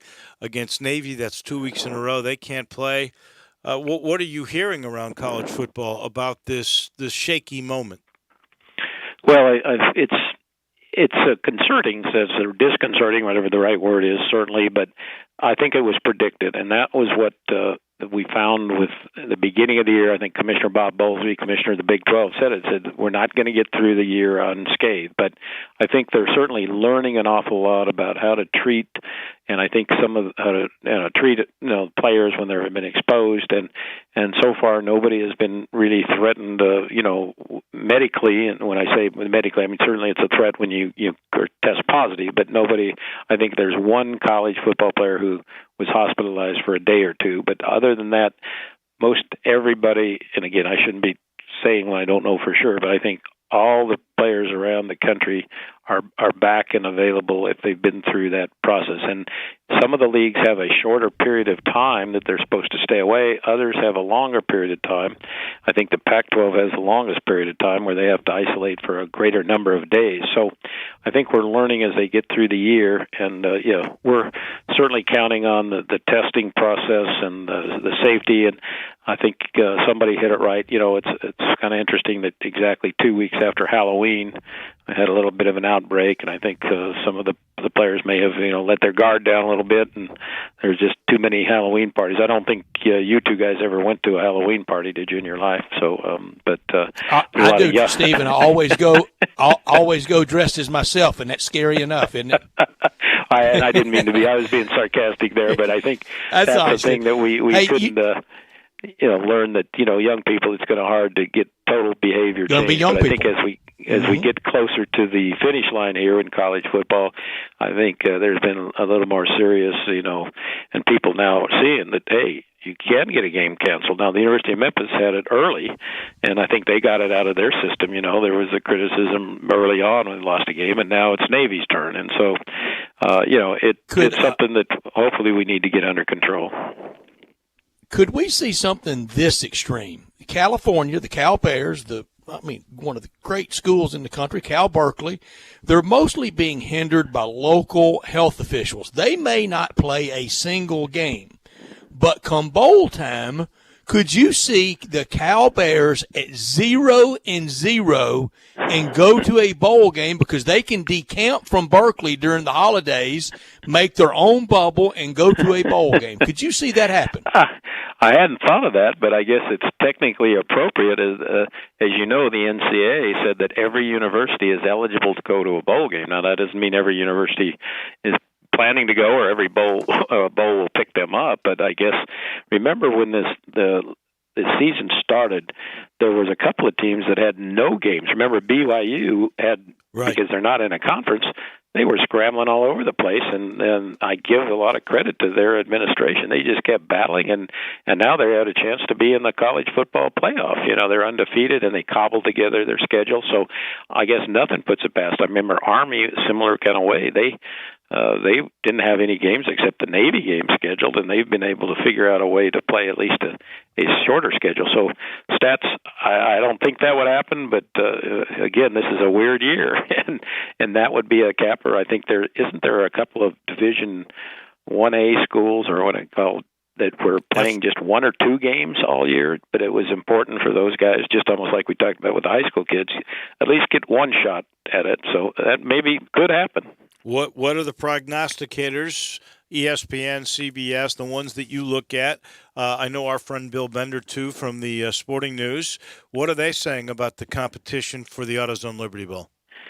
It's great to see that we've got all the national folks, looking at who would play in the game. And we've had from the SEC, we've had at various times here, we've had Tennessee, we've had Arkansas, we've had Ole Miss, we've had Kentucky. Those are the names that show up the most here because they're now.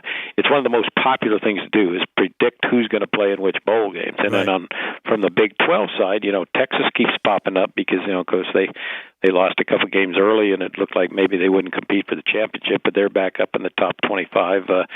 So we've seen Kansas State, Iowa State, Baylor, TCU. We had Kansas State last year, and we had Oklahoma State the year before that. Although we got to call yesterday from the Oklahoma State staff and saying, well, and I said, you guys are trying to, win the whole championship. But they said, well, we just wanted to check with the AutoZone Liberty Bowl. We had a great time 2 years ago. We wanted to check with you, and so they called us. So, I don't know how it's going to work out. I think there is going to be some lean to geographic preference here because it's easier in a challenging year. So, knock on wood. And Stats, remind me again, how long has it been since Ole Miss has played in the AutoZone Liberty Bowl? 1992.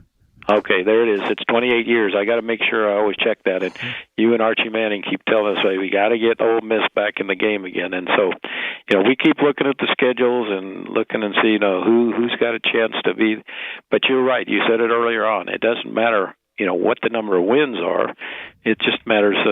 What we're looking for is the brand name of the university, and the university, if we can catch them on an upswing, like certainly since we're talking about Ole Miss here, their new coach, and they've had some hype there a little bit, and then Arkansas has come when people at the beginning of the season they got no chance of winning a single game, and here they are.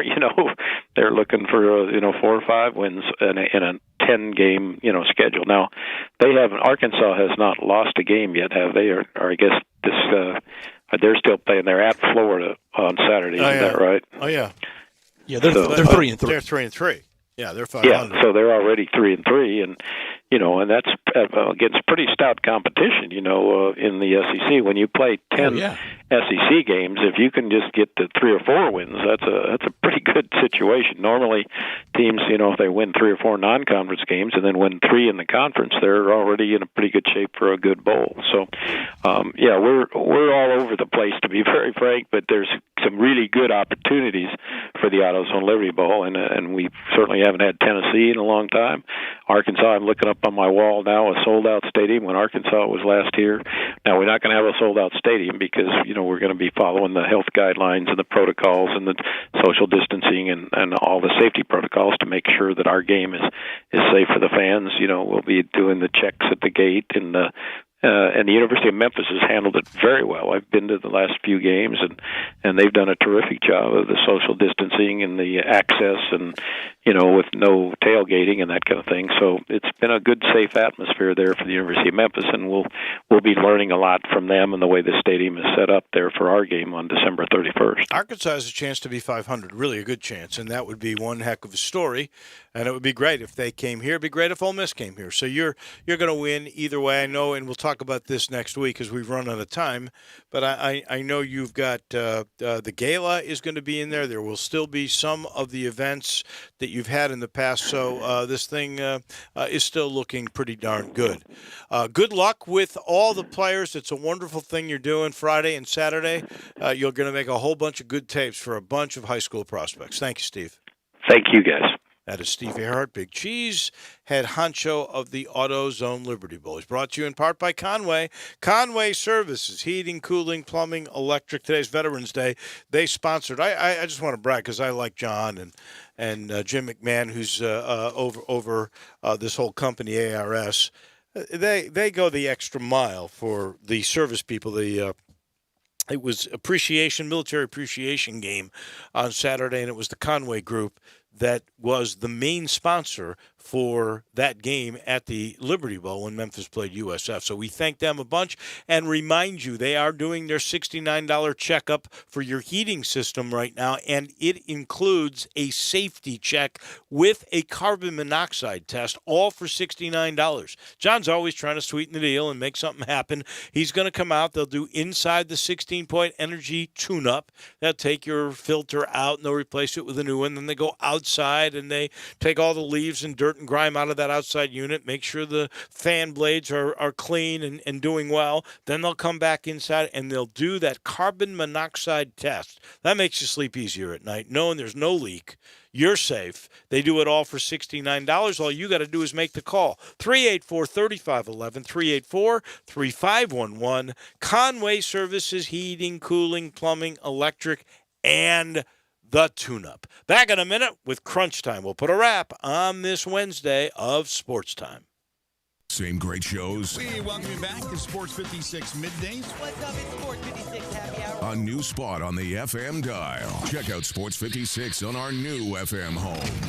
at 98.5. Farmers Insurance knows that when you're in the car and that song comes on, yes, that's the one, you have no choice but to pull out your imaginary drumsticks and smash those cymbals and stomp on that kick pedal, which unfortunately is the accelerator pedal. And we covered it. Talk to a farmer's agent who knows a thing or two because they've seen a thing or two. Call Chad Gatlin at 901-235-1176 or get a fast quote at memphisfarmers.com. We are farmers. Bum, bum, bum, bum, bum, bum. Underwritten by Farmers Truck Fire Insurance Exchanges and Affiliates. Products not available in every state. I'm here with the great Pat Donahue from the Rendezvous Restaurant Shipping Department. Thanks, Brett. We've been shipping our ribs all over the country now for decades from our USDA-inspected shipping kitchen in the Pinch District. We hand-cook our ribs in pits that Mr. Charlie built over charcoal, just like they do at the restaurant. So what comes in a rib box? We could do pork shoulder, we could do ribs, our sauce, seasoning, baked beans, coleslaw. We'll even throw in Pancho's cheese dip with our nacho boxes. We also put a bag of Rendezvous seasoned popcorn, heating instructions, some chef hats, some wet naps, and some other helpful tips from our kitchen. We ship our ribs overnight, exclusively FedEx. And we put them in nice packaging. We don't ever want to use styrofoam, so we use corrugated cardboard, actually 2 boxes that fit nice together, so the ribs get to you, your loved ones, or your clients in a safe, wholesome manner. Rendezvous ribs are perfect for out-of-town clients, customers, loved ones. We also ship ribs for any occasion. Where do we order these great ribs? You can go to www.hogsfly.com or give us a call at 1-888-464-7359. Charlie Burgos' Rendezvous Restaurant in the alley since 1948.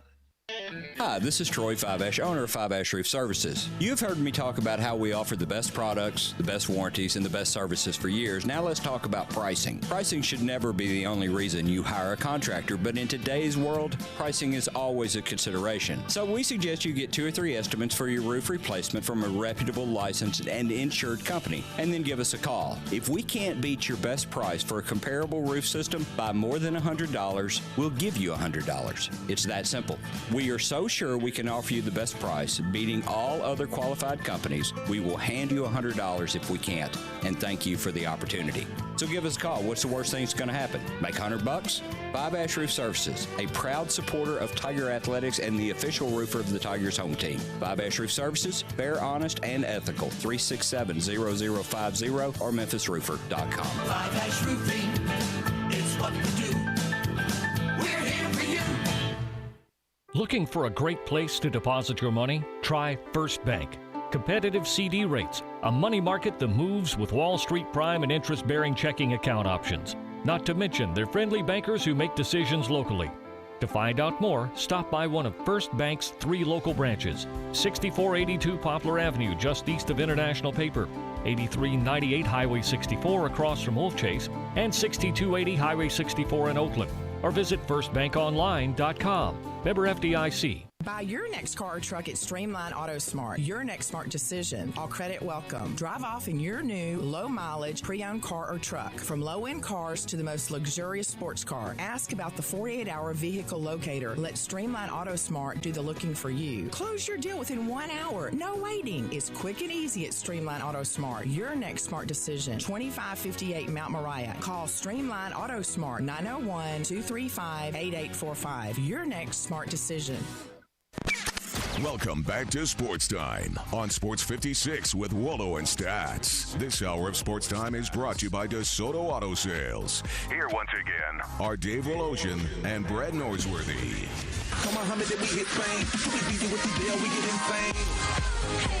Crunch time, just about here. First, I'll let you know this portion of the show is brought to you by the Eflin Insurance Group. The whole team waiting to talk to you. Learning about you is important to the great Eflin professionals, guys like Grant and Andrew and Heath, and of course Matt Eflin. They're all about getting to know you so that they can protect you. They will find the right program that fits your needs and your budget. There's 10 leading companies. They will do that.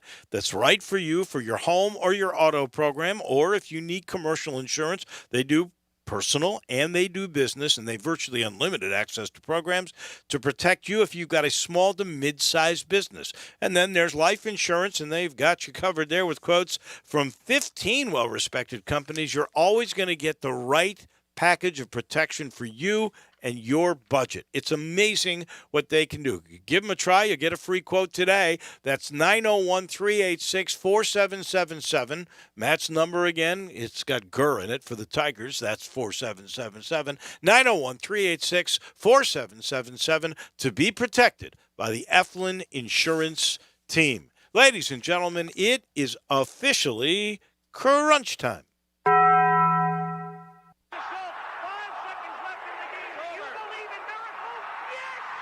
Go crazy, folks!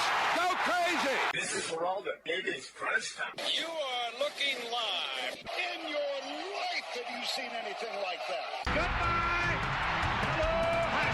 Hello, Boop! You. What's happening, big dog? How you doing? It's obviously crunch time. Hammer, nail, coffin. This baby is over. On one, on two, on three. Hey! Time for Taco Bell Crunch Time. Taco Bell, home of the crispy tortilla chips, topped with a double portion of either seasoned beef or shredded chicken, plus refried beans, nacho cheese sauce, reduced fat sour cream, guacamole, and a 3-cheese blend. Nachos Bel Grande, heaping portion of chips, topped with ground beef, tomatoes, beans, nacho cheese sauce, and a dollop of sour cream. Taco Bell, home to great food you get on your way home real fast, and they bring you crunch time every day. Learned today that it was official from the NFL. They have a plan B for expanded playoffs in case everybody doesn't get a 16-game season in. Right now, I would almost bet everybody doesn't get a 16-game season in. Dave, what'd you learn? I just learned this today, and it's sort of heartwarming. I know some people have mixed emotions about John Daly, but I think everybody would be happy about this. He tweets, "It's official, proud of my son, and so happy he became a Razorback today. He just signed a scholarship to play golf at the University of Arkansas." How about Golly. that? Yeah, makes you feel old. That makes me feel 100 years old because I know. can remember when John Daly signed with the Razorbacks. Yeah. My goodness. That's an interesting story. Could have for done sure. without the last 40 years going by in a blink of an eye for me. Also could do without this. The party's over in Houston. D'Antoni's out. Maury's out. Fertitta losing money, they say, just by the boatload in the financial crisis that we're in for all the businesses that he's in. And now James Harden and Russell Westbrook restaurants are and wanting out. casinos. Yeah. Not good times for either one of those. They are doubting the direction of the Houston Rockets, and I doubt it as well. Now, again, tell me all the championships Harden and Westbrook's won anywhere else. None. But actually, that was mine. I got another, so we're good. But I think that is going to be a Steven Silas total rebuild because these guys went out. And why do that to him? Well, they want. Why do that to Steven Silas? Why give him that mountain to climb? Well, I don't think when he was given that mountain, it was necessarily for sure that those two, Harden and Westbrook, were going to go. But they're getting older, and they want to win, and they don't think they're going to be able to win there with those that are still there. So, too bad. It's tough. It really is. But I'm with you. I thought that was bad. I could have done without the news that has troubled a season as LSU is having. Now they got no hope because their quarterback, Miles Brennan, who's got that bad shoulder, EC joint, and he's been decided good. He's not coming back for this rest of this year. Yeah. And it is not his fault this year at LSU. I thought he was fantastic. He doesn't play defense. No. Keeping a close eye tonight on Live from the Masters. We'll keep a close eye on the panelist picks on the Masters, the forecast tomorrow. It looks awful. I mean, terrible for golf balls to be in there our time at about 6 o'clock tomorrow morning. Let's keep our fingers crossed. Heavy thunderstorms. 2020, keep doing your thing. I mean, you just won't let up on us, will you? I really feel bad for those guys because they're, a guy like DeChambeau, we might have to wait till spring to see if he can really overpower that golf course because the elements are not going to be in favor of him, or at least that is the way it appears.